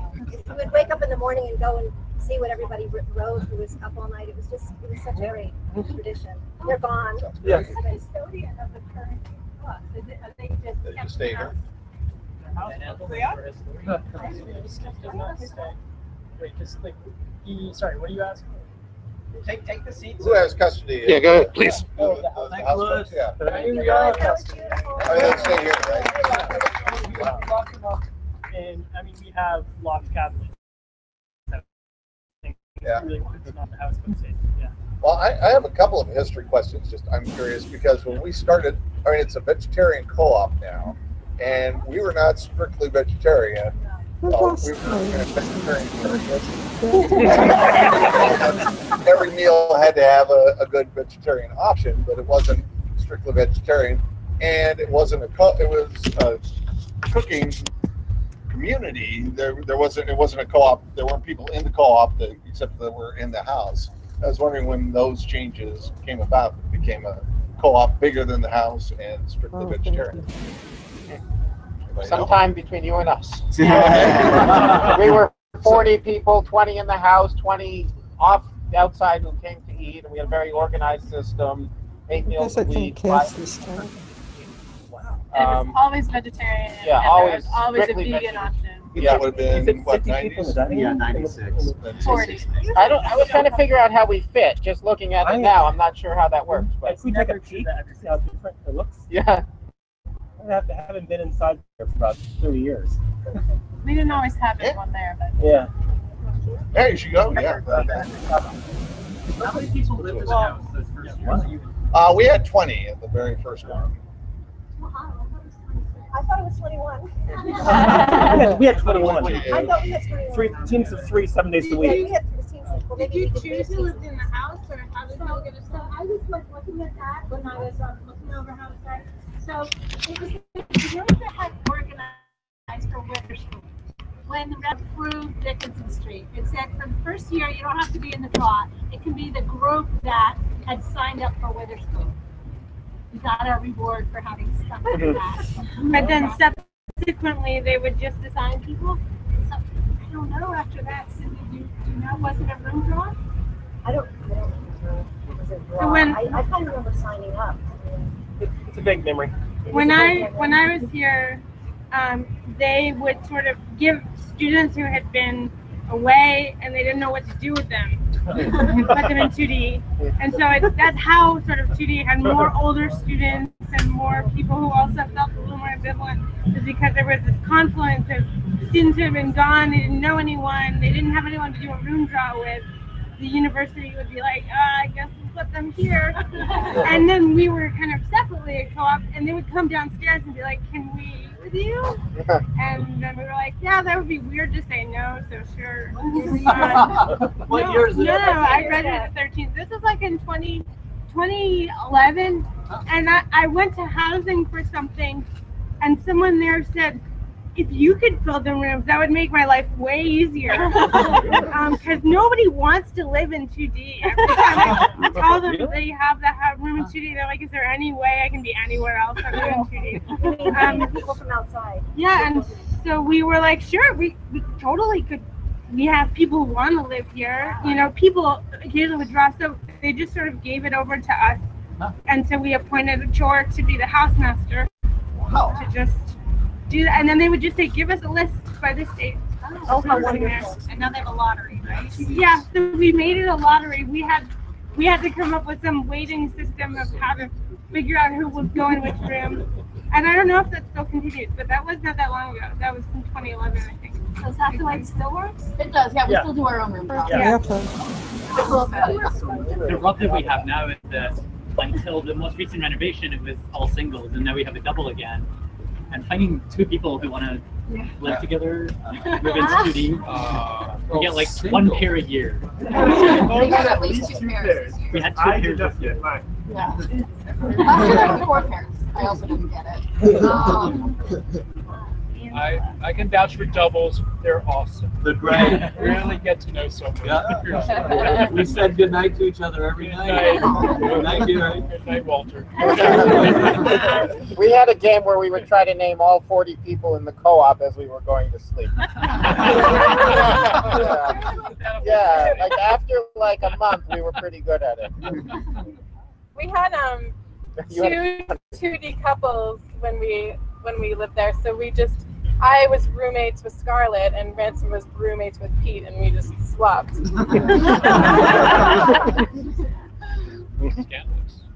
I have a question. I'm curious whether anyone remembers who brought in the big wok originally, because I had so much respect for that wok for the moment that I realized that like cooking thing might potentially be older than I am. Because it's always been around, and I've never met anyone who was around. I did. Jonathan. So, John Edelson. I had dreams of starting my own co-op, and so I went to the restaurant supply store. I had the biggest wok I could find. And I brought it to 2D and traded it for the existing wok that they had, which was large, but not as big. That huge wok might actually be in my mother's attic because unfortunately the co-op dreams never happened. But that's where the huge wok came from. Unless it's a different huge wok. Must have been like 93. 92, 93? So I was class of 92, but I think I did that in the late 90s. Well, it predated us. It was there when we got there in 96. I read a house book from 94 where somebody said they were coming back for like their 5th reunion, and then they remembered it was the same walk, and they were amazed that it was still there. Maybe, but it was the biggest one I could find. And I remember somebody complaining that it was too big. Just big enough. I want to tell one story before I have to go. Oh, God.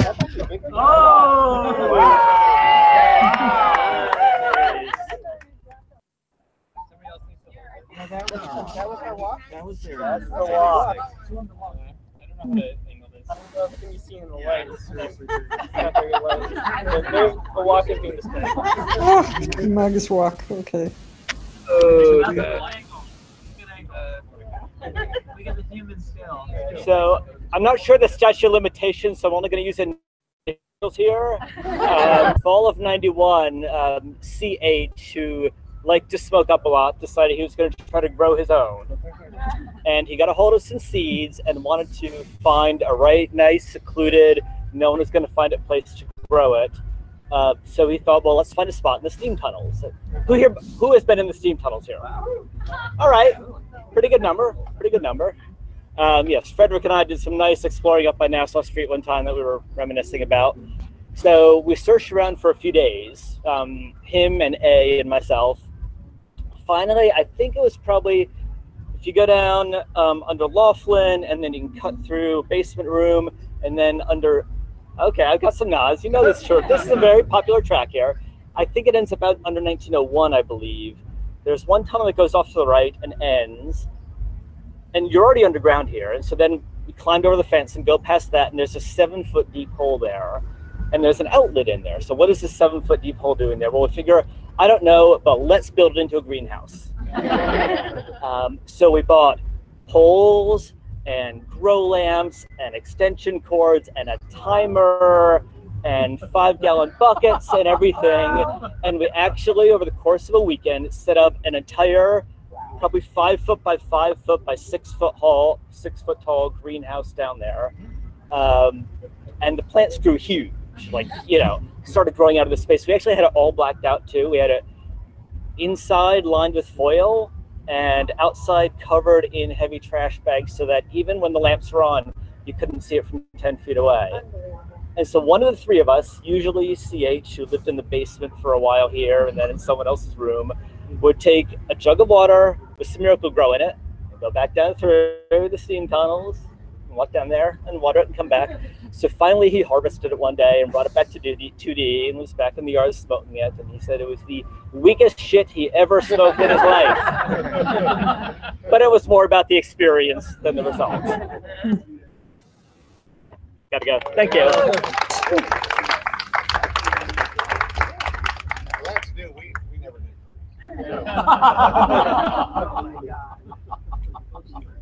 Who started the tradition of thesis phrase? Can I just jump in for a second? No, there's somebody to see that. I wanted to start by adding to the 2D reunion lore. I remember after they did the kitchen renovation, there was a big, this would have been, it was finished in like fall '95. There was a housewarming party when everyone moved back into the renovated kitchen. And I remember attending that as a sophomore and being really thrilled then with some of the people who had come back who had been instrumental in getting 2D started. And I also wanted to refer back to what Susan was saying about being unhappy before 2D, and I think that was my experience too 20 years later. My freshman and sophomore year at Princeton were, you know, not great for me, but when I joined 2D junior and senior year, I think I really felt like I found my people, and it was just such a happy place for me. And so really comfortable and at home, and I think I felt like you kind of shed that mask that you wear other places. And maybe that shedding masks feeling contributed to the idea that senior year, my friend and I decided that we were going to host a naked party. And word got out in the house, and we had a Muslim student living with us that year who was in 2D as an independent, and because he didn't want to contribute money towards buying alcohol, like at the clubs. So we had many house meetings about this naked party, and the proponents and the people against it. And you know, it really I don't think it worked out perfectly, and it was hard, but it really, as much as I felt like 2D was my people, it also exposed me to a lot of diversity and working things out. And I just remember, like, we stayed up till midnight. Everyone had, you know, schoolwork to do, but we just talked that through for hours. And we finally decided it could happen, but no one could leave the room and go into the hallway naked. Unfortunately, we had some people from out of 2D who came and did, so I got in disciplinary. The rest of the co-op did not, but it really introduced me to that beautiful process of just working together collaboratively from different perspectives to try to work things out. And actually, the house meeting was scheduled to start at midnight, I think, because everybody wanted to be at the house meeting. There was such a commitment to working out the process. The only time we could schedule something that everybody could make was if we started at midnight. Hi, Sarah. That was really well told. They were well attended in our era. Yeah. Someone's talking, we can't hear. There's someone talking. Yeah. I wanted to thank Sarah for that good story. I also played a role, and I also got Adine's letter. Oh, Mike became. Hi, guys. Oh my gosh. Hi, Mike. I miss you. I miss you too. I'm going to go back into a listening mode, but thanks for that. Thanks for popping in. I hope Rizwan is doing well. Where are you? I'm in San Francisco. I'm in my backyard. Kids are riding bikes in the driveway. There we go. San Francisco Bay. All right. Are we going to repeat this tomorrow? No. All right, so does anybody else have things they want to share? Yeah, I've got a. Great. I just, I kind of wanted to highlight the transition. You know, it didn't, like, somebody was mentioning that when it first started, you know, the dining room and kitchen area were in a different arrangement, and I was wondering whether it's the same arrangement that I had, and I got there in 92, 93, which we had the dining room off that bay window, and the kitchen was so much smaller. And we had a whole year where we weren't even in this building. We were in Lockhart, like I mentioned when I introduced myself. And I just checked the house books. Adam Kessel was saying that you had 40 people. Yeah. And that was after you got back. Right. And the year before the gut renovation, we also had 40 people. And we thought we had to hide it from the administration. Like we were like, oh no, we just have the people who live in the house, you know, but then other people would come in. And so we had so much more people than that eating in the house. But there were 20 guests. Right, so many guests. Right. I mean, we had guests, but not that many. And it was silly because, you know, that's a good thing. Like we were spreading this concept and you know, educating people, but yeah. How many are there this year? 49. 49? 49. Awesome. Wow. Awesome. How does it feel if you live here versus if you come in, and what's the connection? Yeah. How does that work? I lived here both years, actually, but I just, like, when we were here before the transition, we had consensus house meetings, and actually somebody asked when it became vegetarian. The year before I was here, so 91, 92, there was a meat fridge, and I don't know, I don't think they cooked meat, but it was allowed to be there. And then my first year, no meat fridge, and we started to do every meal would have a vegan meal. And there were some kind of vegan activists, Michelle Lerner and Ann Hayhurst, and we had a dairy fridge, but some people wanted the dairy fridge to like expand. There wasn't enough room for the milk, and so they started to like put it elsewhere, and Ann and Michelle would put it back in the dairy fridge, and they posted "Fear of a Vegan Planet" on the dairy fridge. T-shirts that said "Fear of a Vegan Planet." Totally. So yeah, but and we had all these so consensus house meetings, and we ended up with a roach problem. Oh, I'm so sorry. Because we couldn't achieve consensus to kill any roaches because you know the vegans, right? And so we ended up with like roaches in the microwaves, and you turn the microwave on and they'd explode, and so difficult. But I was looking in the house book for when we started in Lockhart, and we actually only had 15 people, which I didn't remember. So when we transitioned over there, it kind of like it fell off. But we kind of reconstructed. We had a different space, so we needed different kinds of chores and different cooking rotations. And then when it moved back, I wasn't here anymore, but I came and visited. I got to use the little thing that slid across. I got to pat Glory, and you know, they built a whole new set of chores and a whole new set of systems that fit the new space and the new people. And I just loved how the spirit transitioned through the different spaces. How did the artichoke from above. Because that, What is the artichoke? So that was Sorry. that was 2016, and there used that was we used to have this flag with like an embroidered artichoke, and that was the mascot of 2D, and you could like lovingly refer to 2D members as artichoke. But I don't know when that started. So I believe it started in 2012. Does anyone know if it was there before? I think it was just Yeah.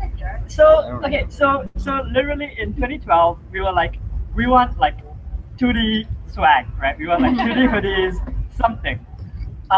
And so Elizabeth O'Grady went on across the bank and was like, I want something that represents like a vegetarian co-op. So it's like, here's a vegetable. And put it on. And then after that, she spun the story about like, the artichoke like represents the heart of the co-op. And it's like, it's a lot of work to like peel away all of the layers, but then it's like really delicious on the inside and all of that stuff. We definitely didn't actually eat artichokes all that much.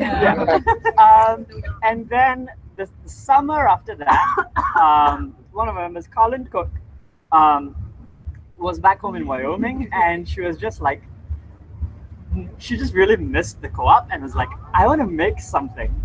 And so she and her mom sat down and like embroidered this giant flag and hung it up in there. I don't know what happened to it. I think it got lost last year. Last summer.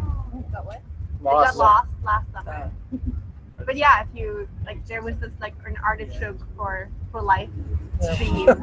We had a big ShopRite can that was hanging from the ceiling for a while. The artichoke hoodies were also like, a white artichoke on a green background.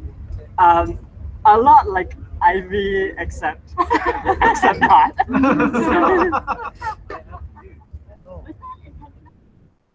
I'm not sure. So can I ask a question? This is something I've been really curious about. So I'm really curious. I mean, it sounds like, I guess one part of the question is, are there enough co-ops now? No. I mean, Not my nearly. big question is, to what extent do eating clubs dominate the social culture still at Princeton? And to what extent is being independent here still considered a struggle? It's still considered a decent amount of a struggle. Yeah. Definitely still So now, like 20-something% of students are independent. That's a lot. I don't know how much more that is or how much less, but it's, I mean, as was shown by this recent fight we had to do to stop the administration from forcing all independent students from being on meal plans. Like, we're still, and it specifically said all students who are not members of an eating club must be on this new 100 meal semester eating plan. And so community plan. Sorry, community, because they want to build community in the residential college. That's why. And it took like so much. Like they honestly just did not get it. Like, you brought the chair of the committee, wrote that to 2D, and just like talked to him for hours about just like the basic fundamentals of our life. And the immediate response was to say, well, okay, then co-ops will be different. But then the independents would still all have to. Yeah. So then there were several focus groups, which there's huge turnout. A lot of people from 2D went to these things. I mean, eventually, the chair eventually came around and said I was wrong. It was really amazing. Like, I didn't expect that to happen.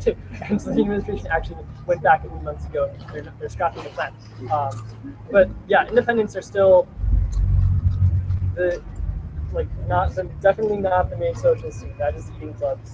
And we have been pushing for more co-ops continuously for years. Jonathan's been a large part of that. This past year, there's a new co-op in the Scully upperclassmen housing, which is also somewhat like probably 10 or 20 years old. And that has 30 members now, and that's going really strong. And because people in 2D and elsewhere pushed for it. And just like a month ago, after all, we had this meeting with the administration and undergraduate student government about the proposal to make everybody be on meal plans. The vice, we were talking about like how this was a great success and we should have more co-ops. And then the vice president of student life, campus life, went up and said, yes, co-ops are great, but they're very expensive for the university to maintain. And so we're not looking to start any new ones in the near future, and we're going to reevaluate the place of co-ops in the university. So we still don't really know what that means. Wait, how are they expensive? How are they expensive? It's crazy. The university's option to eating clubs is residential halls, is res colleges, which students have to pay to be part of and pay to live in and pay for the dining plan. So they're actually probably making some money off of those in a lot of cases. So compared to co-ops, those might be cheaper, and that those are money earners, I guess. There's like another 20. There's a decent amount of students, maybe about as many as there are in co-ops, in independents, who are in res colleges for 4 years. Yeah. And that's sort of the option they've been pushing to eating clubs, but there haven't been the communities that have formed around them haven't been quite as tight knit and really impressive as the co-op community. So I just wanted to, like, there's one thing something that I didn't read that really struck me when I was looking over this, which was that when the residents committee made this recommendation for 2 Dickinson Street, they were saying, you know, this wonderful community. There's this one line that we sort of like skipped over at the time because we were so happy, but it was, furthermore, because it is a self-contained unit, any potential adverse effects on the rest of the campus community would be minimal. We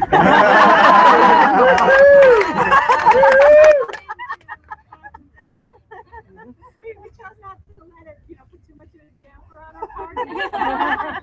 That was a challenge. I just have one kind of follow-on question. Obviously, this is a really progressive community, and I've always been in progressive communities. And I came out of an alternative school when I was in high school, so when I came to Princeton, I was kind of like in a state of shock. And a lot of my friends, most of my friends went to Oberlin, which is where I would have gone had I not gotten a lot of parental pressure. Honestly, it was not really the place probably that I should have been. But, there were a couple memories that just made me feel like Princeton was an extremely retrograde place in comparison to where my friends were. And one that stood out was, in our year, the first openly gay band came out. And there was such pushback. And a group, we had a pub back then. What year was that? I started in 1975. So we had a pub back then in what's now this very lovely library. And there was a group that formed called HUMP, which stood for Heterosexual Undergraduate Males of Princeton. And they would pronounce their beliefs by joining arms and standing on tables in the club and jumping up and down, shouting, "Hump, hump, hump." And I told this to my friends at Oberlin, and they were like, "What planet are you on?" And another thing I remember was this Jewish guy who wanted to impress me. He'd gotten into Ivy, and he invited me to come with him, and like to visit for dinner. And I remember going along, and they actually stood there after dinner drinking oysters and vodka, glasses of like vodka with oysters, and it was another one of those, what planet am I on? And so I guess my question is, do you still have moments like that? Or is that kind of song? I mean, is Princeton kind of in the modern era? I mean, it's a really profound Think about the question modern for me, era. and I can't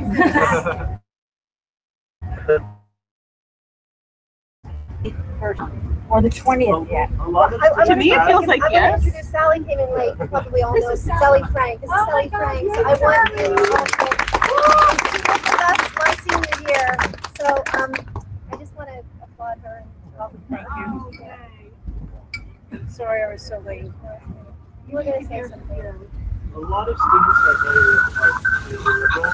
There's still definitely fairly large pockets that either lean to the right or there's still liberal.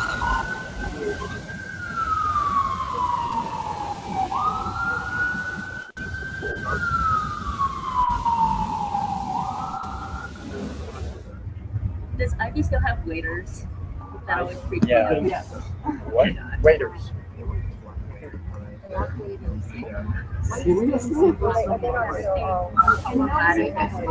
have not had that. I don't think they stand when a woman walks into the law anymore. That was my experience at Ivy. I went there for breakfast one morning with a friend, and he invited me in, and I was given a cloth napkin, a very fancy napkin, and then I walked in, and of course it was all men, and the whole room stood up, and I was oblivious. I said, okay, what is?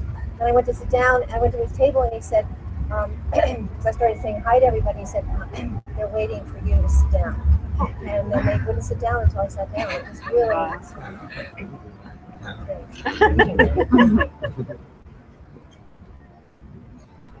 So, yes, no. Does it seem kind of normal to you when you talk to your friends who go to other schools, basically? I mean, there's still the biggest reaction I get from my friends who go to other schools. Like, I'm from San Francisco, I have a lot of friends who go to Berkeley, and they're just still in awe of the eating clubs, honestly. Of the eating clubs? Yeah. In awe in a good way or a not Like, so in good a bad way. That's an awful. Oh, wow. I've just been really curious as I struggled over the years to make a piece of my experience. I mean, I do think it's a lot better than what you're describing. Yeah. It has to be. Yeah. It has to be. And these would be the people, you guys would be the people I would trust, and I'm asking them questions. I think Cootie probably hovers around, like the 98th percentile or something. Princeton hovers around the 98th percentile or so of conservativeness, but at least that overall level has been going down a little bit. Yeah, so we still have a lot of, there's a meeting on campus right now for Princeton alums for life and marriage or something, which I find strange. For life and what? It was like pro-life, pro-family. Pro-life, pro-family. Yeah. No, it was palm, right? And the M stood for marriage or something. Oh. There was definitely something about marriage or family or something in there. Yes. Anyway, but I think it's better just because you have to be now. I also think in general, Because just the standards for being acceptable shifted towards the liberal side. So in the early 90s, I remember there was a gay jeans day. And Oh, people were noticeably more dressed in suits. If you supported gay people, what is this? People who are gay or allies of gay people wear jeans today. Yeah. But the trick is, normal college students already wear jeans. So it's you had to back out. Right. So you have to actively, if you're not supporting gay people, you have to actively change your behavior, right? And people did actively change their behavior, and noticing more people were wearing their only pair of not especially football players, little big burly guys are wearing suits. And it's wow, why is everyone so dressed up today? That's 93, so I don't remember. 89, 90, 90, Early 91. 90s, right? Yeah. Yeah, one of those. Yeah, that still is a thing. I teach So is there still gay jeans day, and this are people noticeably wearing their one non-jeans? That's valid. Yeah, I mean, in Des Moines, Iowa, it's at Jake University. It's still a thing. So I don't know. Speaking as somebody who is gay, I've never received any pushback from it or felt like I've been out of place. The majority of campus is very good, but is fairly liberal. There are moderately sized clusters of, nowhere near a majority, but moderately sized clusters of really conservative people. But it's definitely not a majority. One of my roommates was very conservative, and we kind of, I could tell she didn't really support me being gay, but it was we could agree to disagree. So it felt very much she respected me, and I respected that we weren't going to ever agree. But I could still see her as a conservative. She still saw me as a conservative. Well, I mean, I graduated 2 years ago, so this is not the most recent information, but I find even the year I graduated, if I talked to 10 different friends of mine that graduated, they had 10 entirely different experiences of what Princeton is like. And I think that's super valid to keep in mind for everybody, that it's so hard what people think the Princeton community is like is so different, and so no one is right because everybody's kind of wrong in whatever their experience is. And I think that's valid to keep in mind. And brothers and sisters growing up in the same family will have different experiences of that family. Right. So, yeah. But in some senses, like we still also have like activism that is happening as well, like in very similar ways to the past. Like, 2 years running, a couple of years ago, there were fossil fuel divestment campaigns, and more recently there've been several private prison divestment attempts, like going to resources committee asking CPUC to make that happen. So like there are still groups on campus who are trying to push for these things, like in an equivalent way to what's happening in other schools, and they might have more success elsewhere. But I think among the student body, it's not necessarily that much different elsewhere.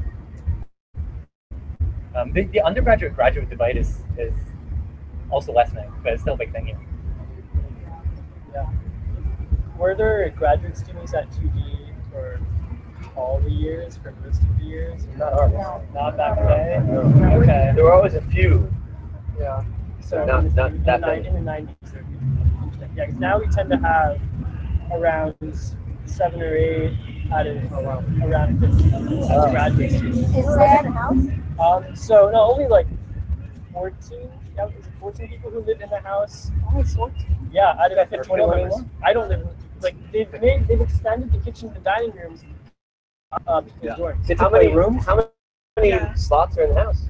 Like 12, 13. Wow. 14 beds. Wow. 14 beds, yes. And all of those people are automatically in the co-op, or no? Yes, so that's one way of getting into the co-op. Are there still double? That's what my There is. Oh, I joined. One double. One double. Only one double. Yeah. So Wow. Some of the rooms are big enough to be doubles, but So they're they remodeled all 3 floors? Yeah. because they had to they had to see barcode. Are they doing tours? No. After this, if you want to walk around with it, yeah, that could be fun actually.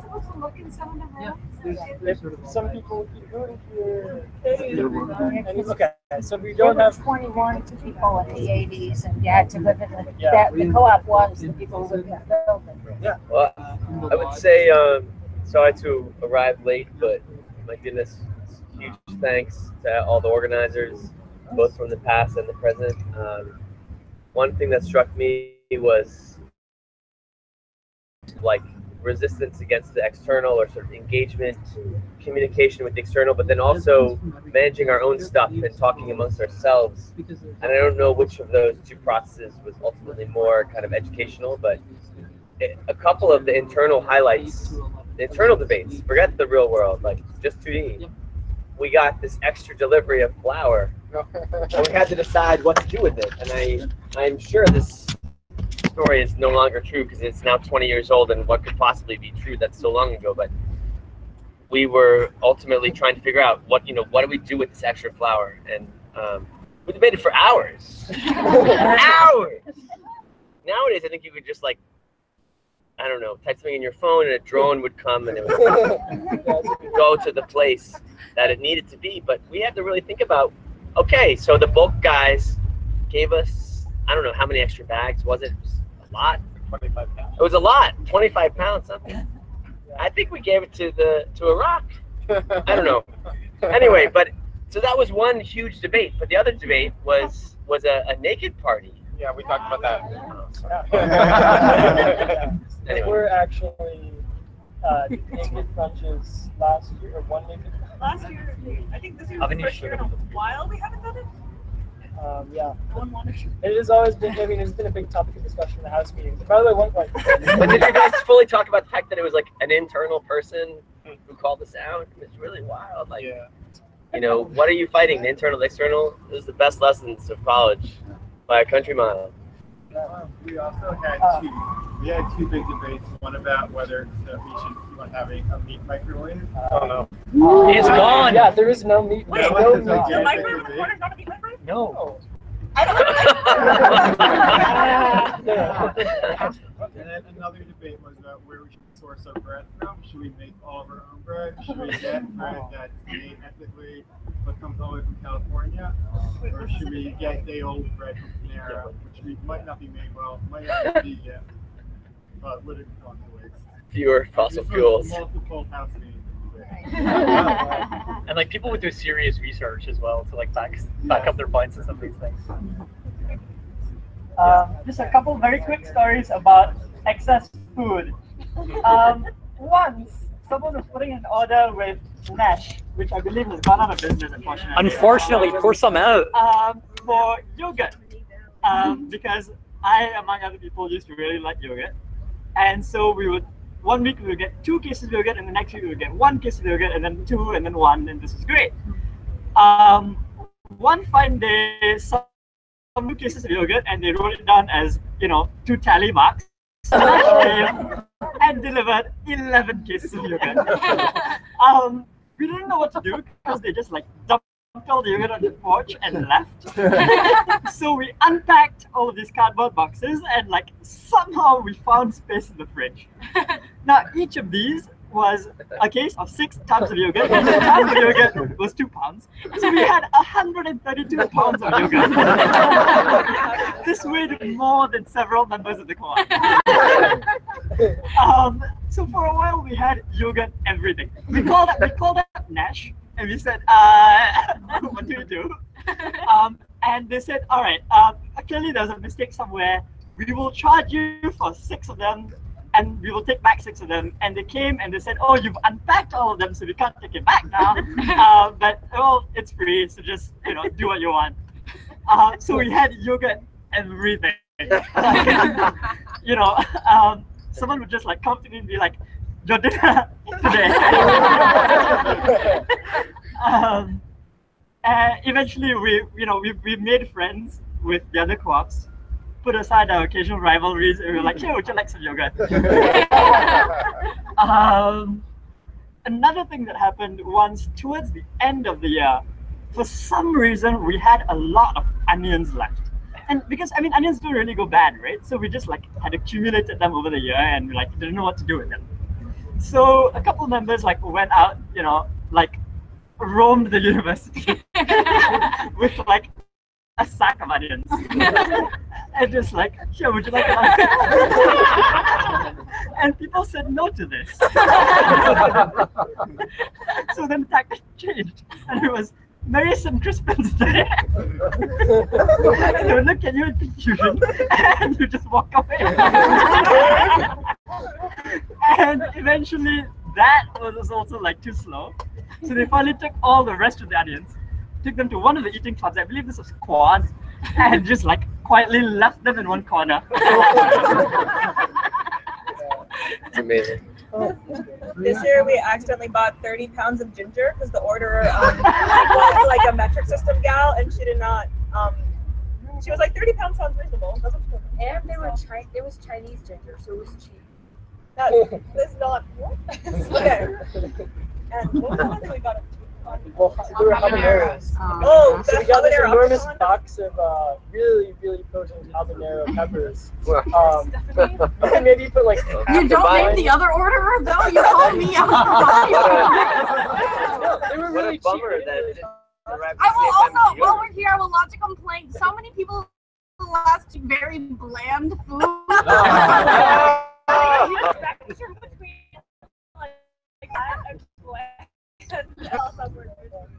There was a story from International Food Co-op about them accidentally buying like 45 jars of pickles by accident. They like had like a pickle countdown for like several months, and then like half of the pickles disappeared, and they didn't know what happened to them. You just expect like someone in the co-op couldn't handle it anymore. We also got milk with fish oil in it accidentally last year, and that was like the big. That shouldn't be an option. It was like as soon as like. It was the like omega-3 milk. It was like the omega-3 milk, and then so we had this like great like debate of the fish milk in the fridge, and like that's not vegetarian, and then we sold it to all the other co-ops. But we have like a good like selling scheme to other co-ops now. If we have too much. One of the funny things that happened last year in our discussion when we were trying to get the new Skelly co-op set up, we were sitting, discussing like what it was going to be like since they kind of agreed it was going to happen, and they were going to ask for the funds to do this, which was like high in the six figures to spend on refitting in the building. And at some point they were like, so is it going to have a theme? And we're like, what? Like, how would we know? Like, there going to be like 40 new people who are going to be in this co-op. And like, yeah, but like, is it going to have a theme though? Because like the other co-ops have a theme, and we're like, well, do they? And they're like, well, 2D is vegetarian and Brown is like the meat co-op. Brown at the table is like, what? Like, and they're like, so what if it's like, let's say it's like the fish co-op. A fish co-op. Like, the idea that like the university, like, despite all of their like, paternalistic intentions, would want to found a co-op where they would only eat fish, like get mercury poisoning within like a year of being membered. That was really, really fun. But they started this year and they're not a fish co-op, so we were a little disappointed. Do they have a theme? They have no theme. Unofficially. Yeah, well, they decided to call themselves the Scullery because they were in Scully, which was almost like relatively naval in naming, but. How many co-ops are there now? There are 5. There's more. There's definitely more than 5. There are 5. Wow, there are 5, and that's one that's not incredible. recognized by the university. Yeah. How many recognized? 5, and then one is not recognized by the 5 recognized businesses. That's way more than the free show. Somebody should really the files. What? How long's your wait list now? Before we ran the draw for this year, it was at 350 people. Wow. Yeah, it was insane. Is anyone? Sorry, just another quick thing. Up until my senior year, for the past several years leading up to 2012, 2D would always run through its wait list by the end of the semester, often by the end of like the first month. Because enough people would come in and be like, oh my god, cooking is a lot of work. And they would quit, and someone on the wait list would come in, and this was great. My senior year was the first time in anyone's recollection that we did not run through the wait list. And I think maybe that's part of the reason why the university was a bit more willing to like set up new co-ops. Yeah. And this was like a really fast change because when I joined a year before Kristen joined, I could just come in and be like, hi, I want to join. Okay. And then the very next semester we had like a wait list. So I might have been the last person to just get in like kind of. It's because you made it cool. Yeah. But in the earlier years, you had to be in the dorm. It was a dorm, and you had to draw the dorm, and so there wasn't a wait list who was living here. Well, the wait list was actually pretty critical in convincing the university that we could, that it was worth building another co-op, basically. Like, yeah. And so in the fall, not this year, last year, I went along to a meeting with some other people from 2D who had been working on this for a while. And we sat down and they were like, so here's the plans for 4 buildings if we, decided we wanted to build a co-op in each one. And, we want to do like an improvement to one and build one new one. And the other people at the table who'd spent the last year and a half, like, concocting all sorts of plans to like, spread the word about co-ops, have like one list where you could join every co-op's wait list at once so we could inflate the numbers and everything else. And they were just like, where did this come from? Like, summer passes and you go back to another meeting and it was like, we've had professional architects draw up plans for 4 buildings and it came out of nowhere. But like the organizing did work, and that one actually came to fruition. So the 2 new res colleges, we just got to hope that we can convince them. Yeah, that's wait. Yeah. The university is building in the next 10 years. Their new 10-year plan is to have 2 new residential colleges. And like, basically that's the big priority. They're going to be, yeah, I mean, they're getting close to the like. How many are there now? There are 6. Wow. Mostly for freshmen and sophomores. Mostly for freshmen and sophomores. The administration really wants them to be central for juniors and seniors because they want that to be the alternative to the unions. That's never It is never phone, never was. Well, when the colleges first started, they were 4-year colleges. Wilson and Princeton Inn, which is now Forbes, were 4-year colleges. It was in the 80s when they concocted the scheme where they really wanted to get rid of the clubs, and that part didn't work, but they put all freshmen, sophomores into colleges and kind of kicked the juniors and seniors out. Yeah. Well, part of the plan is that they'll probably demolish most of Wilson. Really? In order to build something new? So they'll build the new stuff on the other side of Full Field, and then they'll basically use it as like swing space to demolish Wilson and build something new. Right. So Wilson still exists. Yeah. Yes. It's still someone's But they job. knocked down half the buildings and rebuilt them. Yeah. It's still someone's job to like make sure that leftovers are utilized in the maximum efficient way possible. That was my job. It was like leftover kingpin or something. You had to, like make sure that stuff was utilized in a safe but efficient way. And I just want to add, I thought someone was videoing it. If they're not videoing, it doesn't matter as much. But for the documentation, at least for the oral history, this has the Riley's ball story. Oh no. So the leftovers take it to extreme.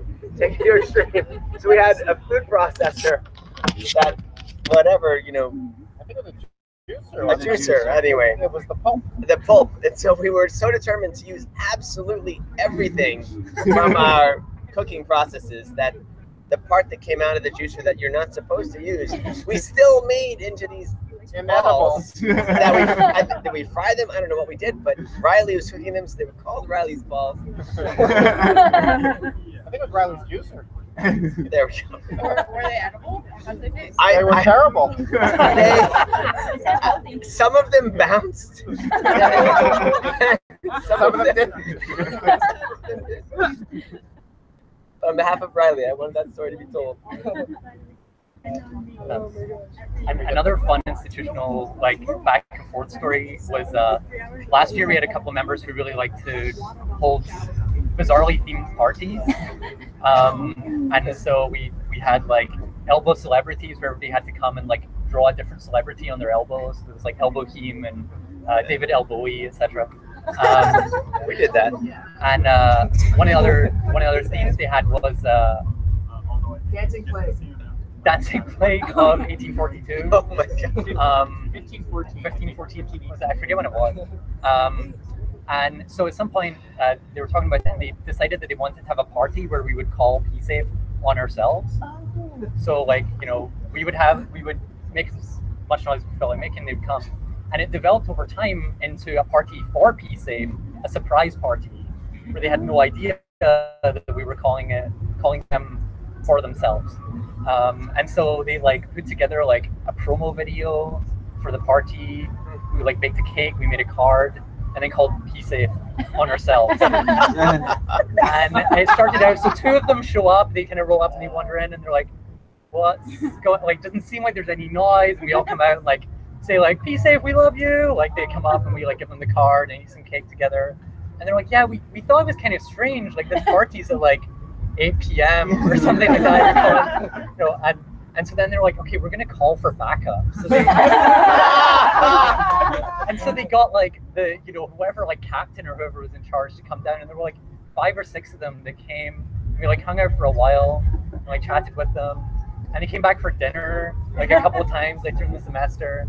And unfortunately, the party was actually ended because somebody was streaking on the other side of the street. So there's like 25 of us out on the lawn at the front, just like chatting with the P-Safe officers, and then we just see somebody naked, like pelting past in the slums, and we're like, "Did you see that?" And they're like, "What?" We're like, "Somebody ran past naked," and they're like, "You're joking? Like you're just trying to get us to leave?" We're like, "No." So our P-Safe party got broken up by like a real Princeton crime. Yeah. And it was in national news. There were like there was stories like in multiple national level outlets about how we threw this party. But you know, in today's America, it's also a bit questionable to throw in a party for the police. Anyone's? Just ready.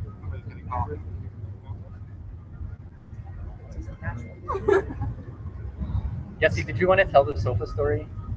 Someone else. You want to share a sofa story? We had a sofa that was in the kitchen.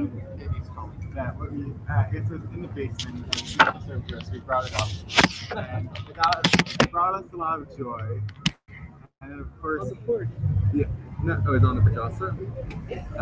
Housing then sent us an email saying like, if you don't bring it downstairs, we're gonna like lock you out of the basement and like not give you any use of it anymore. And so then at the end of the year, we finally brought it downstairs. We made peace with them. And this is after all the back and forth, also arguing. And then we come back at the beginning of the next year, and the stuff was gone. So we asked housing, and apparently when they were doing construction in the basement, there was a leak and it got ruined. So does anybody here know about Cushaqua and who the owners of Cushaqua are? Cushaqua is a church that was bought by 2D alums in the Adirondacks. Oh. Somebody older than us, 5 of them got it together, and our years there were a group of us who went there a number of times in the winter, including for New Year's Eve on 2000. Big deal back then. It was a big deal because we didn't know, so we were way out in the middle. The world was going to end, and we were out at this unheated church in the Adirondacks. But It was really cold. But it's sort of the generosity of 2D that these people own this church, and just because we were in 2D, even though none of us knew them, we were able to go here. Totally true. It makes me curious how many people continued either directly or now in their lives to still be part of any like 2D-esque Yeah, community. so there was a group of us that started a co-op in Boston just after leaving 2D, which still exists today 20 years later. And in fact, has spawned several other co-ops in different parts of Boston. So when I said earlier there may be 1,000 2D alumni, it might be 10,000 if you talk about the children and grandchildren co-ops that spurred out of that. And the ones in Boston have bought property. That was always an issue here, that we didn't own the house, and so we were at the mercy of the administration. So I think we actually, the founding generation of that co-op, none of us made it. We did all this effort to organize, make a nonprofit, raise money, and we bought the house, and then none of us moved into it. But because it took so long, it's sort of like Moses in the desert, and then like doesn't get to go in the promised land. But I'm sure You were actually Moses, I thought. I had my beard was like this. I'm sure there's lots of others. And well, you guys still live in community. I live in Brooklyn in a community called Utopia with YOU at the beginning, about 20 people, adults. Pretty similar to here, a little bit more New York weirdness. Yeah, anyone's always welcome to visit. That's that.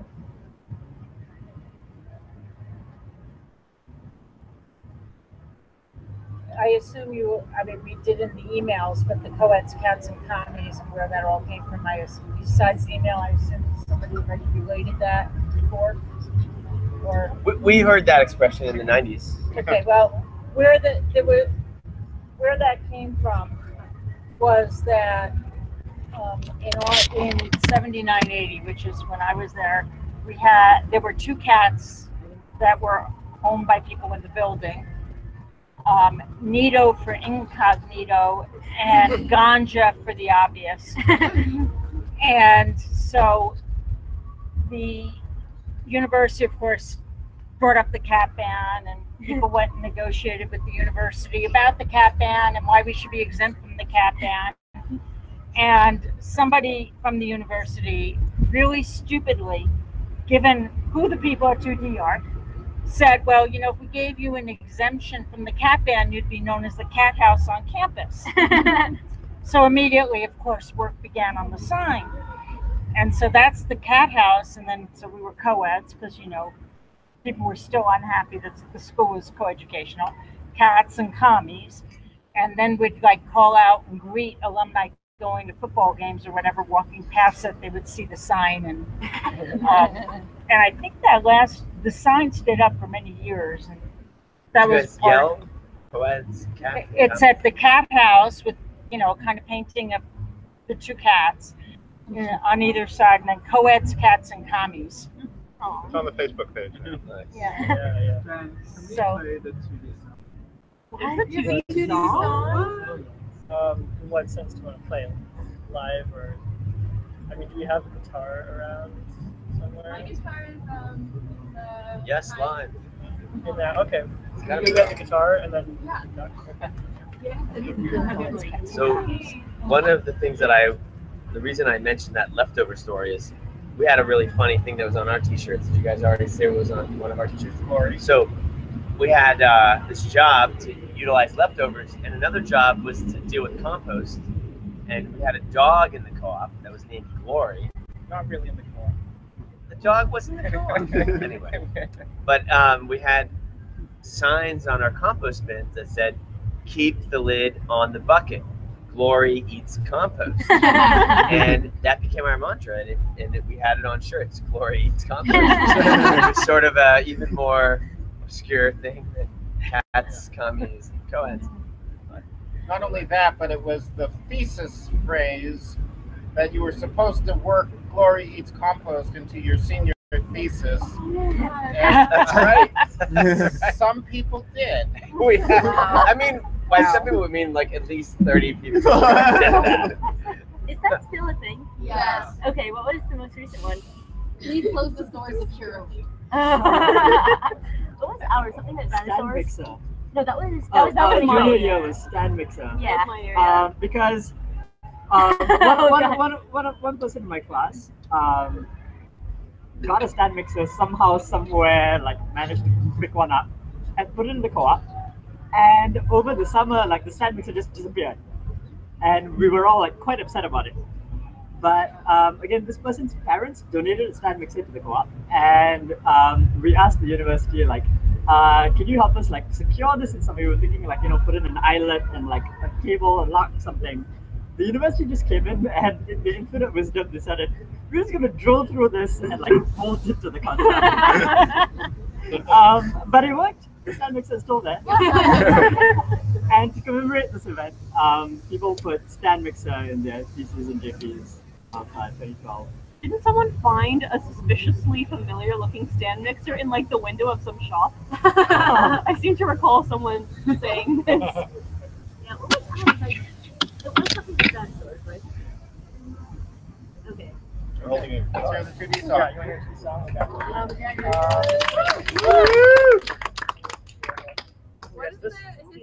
So yeah, so we another member of 2D, Vidushi Sharma. I can sit on the ground. That's okay. Do you want to move the? Oh yeah, you want to turn that around? Sure. Yeah. So Vidushi, who graduated last year, and I took this class called How to Write a Song with the poet Paul Muldoon and the composer Stephen Mackey. And the class really did not teach us how to write a song. It was just we would go in and everybody would write. They just had us writing songs from day one in workshop, and we just play songs for each other. It was a great, amazing class. And throughout the class, we both were saying we should write a song at the end. So at the end of the year, there was this open mic night that Hui and Ben Goodman organized, and we decided we were going to write a song about 2D buttons. So we sat right here.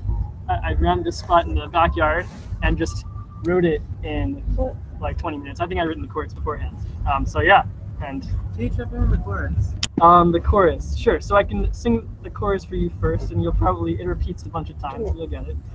So it goes like this. Now I haven't played it in a while, so I'm gonna mess up. So it goes. Oh, 2D, I love the anarchy and all the friends I see walking through the door at 6:30. 2D, where I can just be, and we can all be together in ours. Well, then that line changes. So anyway, that's the chorus. You can try singing along if you want. Yeah, you can try quickly sending if you can find it to the listener. I don't know. Sounds amazing. Yeah, anyways, here's how it goes. There's a pink trimmed house down on Dickinson Street, where the people rarely eat any meat.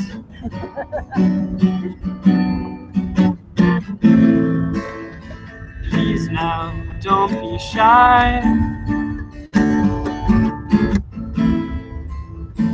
Let's go take a peek inside. Walking after me.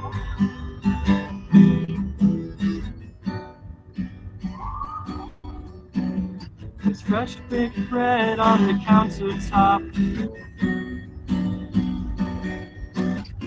Gentle stirring of the lentil pot.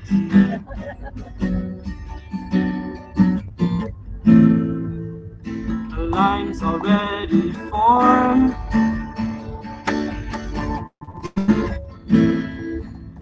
It's almost out the door.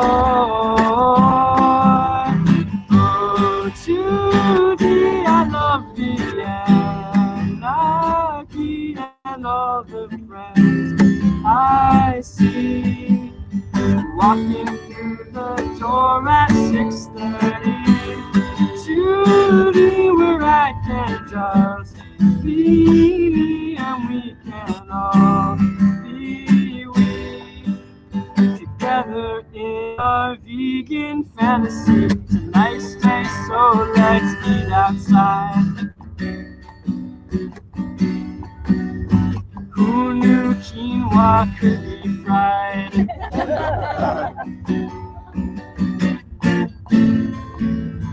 Laughing on the picnic bench.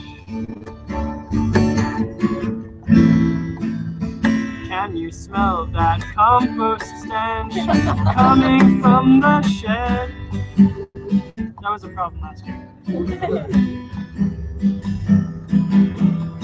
Dinner's done, but let's hang around.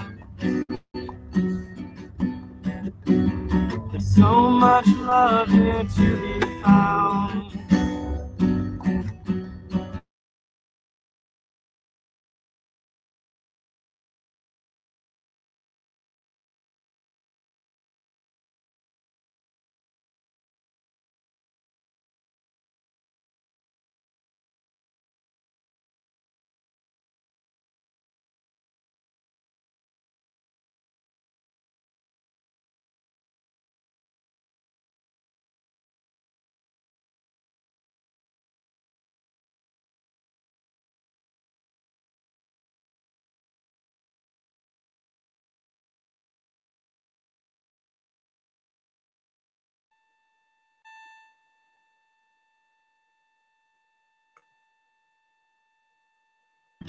Okay, so this is the next part connects to the sweatshirts, which have 4 houses on them: tofu, onion, lentil, and bean. It might be newer sweatshirts, I don't know.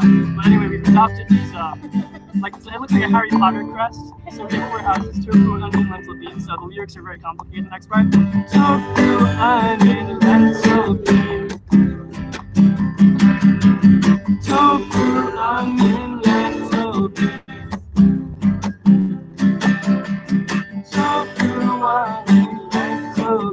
Lots of beans, lots of beans, lots of beans.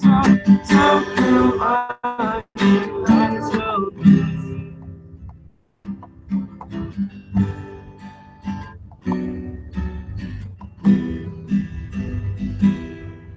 There's a pink-trimmed house down on Dickinson Street.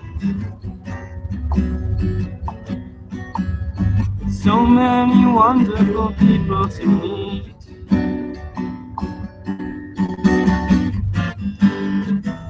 It's been so nice of you to stay.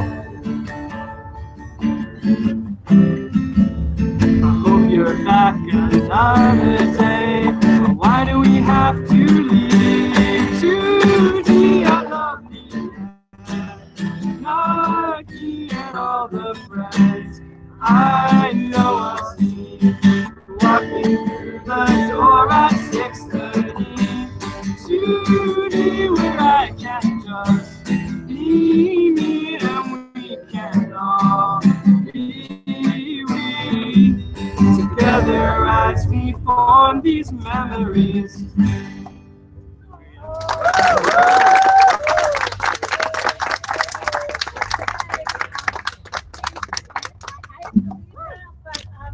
You make me feel so welcome as I sort of struggle to reconnect my memories of this house. And it's just been such a pleasure being with all of you guys today. So I'm going to send out my memories and our song that Paul Yedwab wrote, which is a little snarkier than I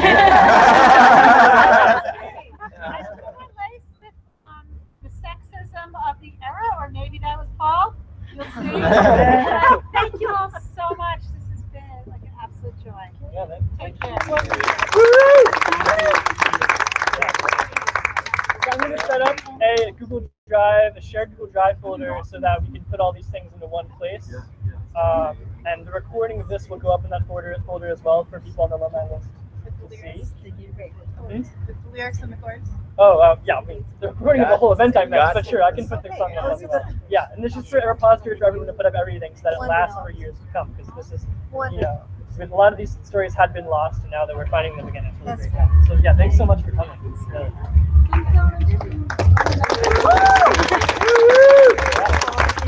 Yeah! Yeah, and so brunch tomorrow is at 11 a.m. No, it's 11 a.m. Oh, it's 11, okay. It's 11 a.m. Yeah. In fact, like, so I think we have enough cooks working tomorrow morning. But if anybody really wants to help, maybe pop in. Because we have to make a lot of food. There are 85 RSVPs. We'll see if it shows Well up. done. Okay. Yeah. And yeah, feel free to hang around still. You can show people around the house. If people want to go around the house. I have another story if you. Great stories. On December 1st of our sophomore year, at 6 a.m. there was a massive drug bust on campus. Or no, there was a small one. And then the next year at 6 a.m. on December 1st, there was a massive drug bust on campus.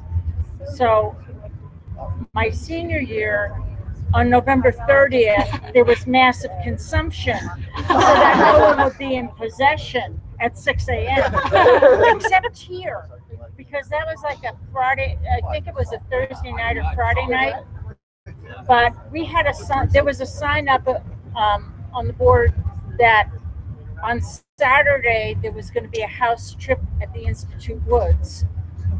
And so to speak, yes. And those who returned were apparently the woods were beautiful colors. All full of kids in the middle of winter. But it was definitely many substances were around besides the vegan substances. It was disgusting. Organic for it's funny being very special. Maybe we'll end the Google Hangout now. Thanks all. I think we're going to end the Google Hangout right now as we're sort of slowing down. Thanks for being here online. In that field back there. Great job organizing this. Thanks so much, Ben. Good job. On religious grounds. We built the sukkah over there at the university for me to stick it there.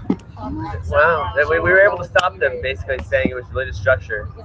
My favorite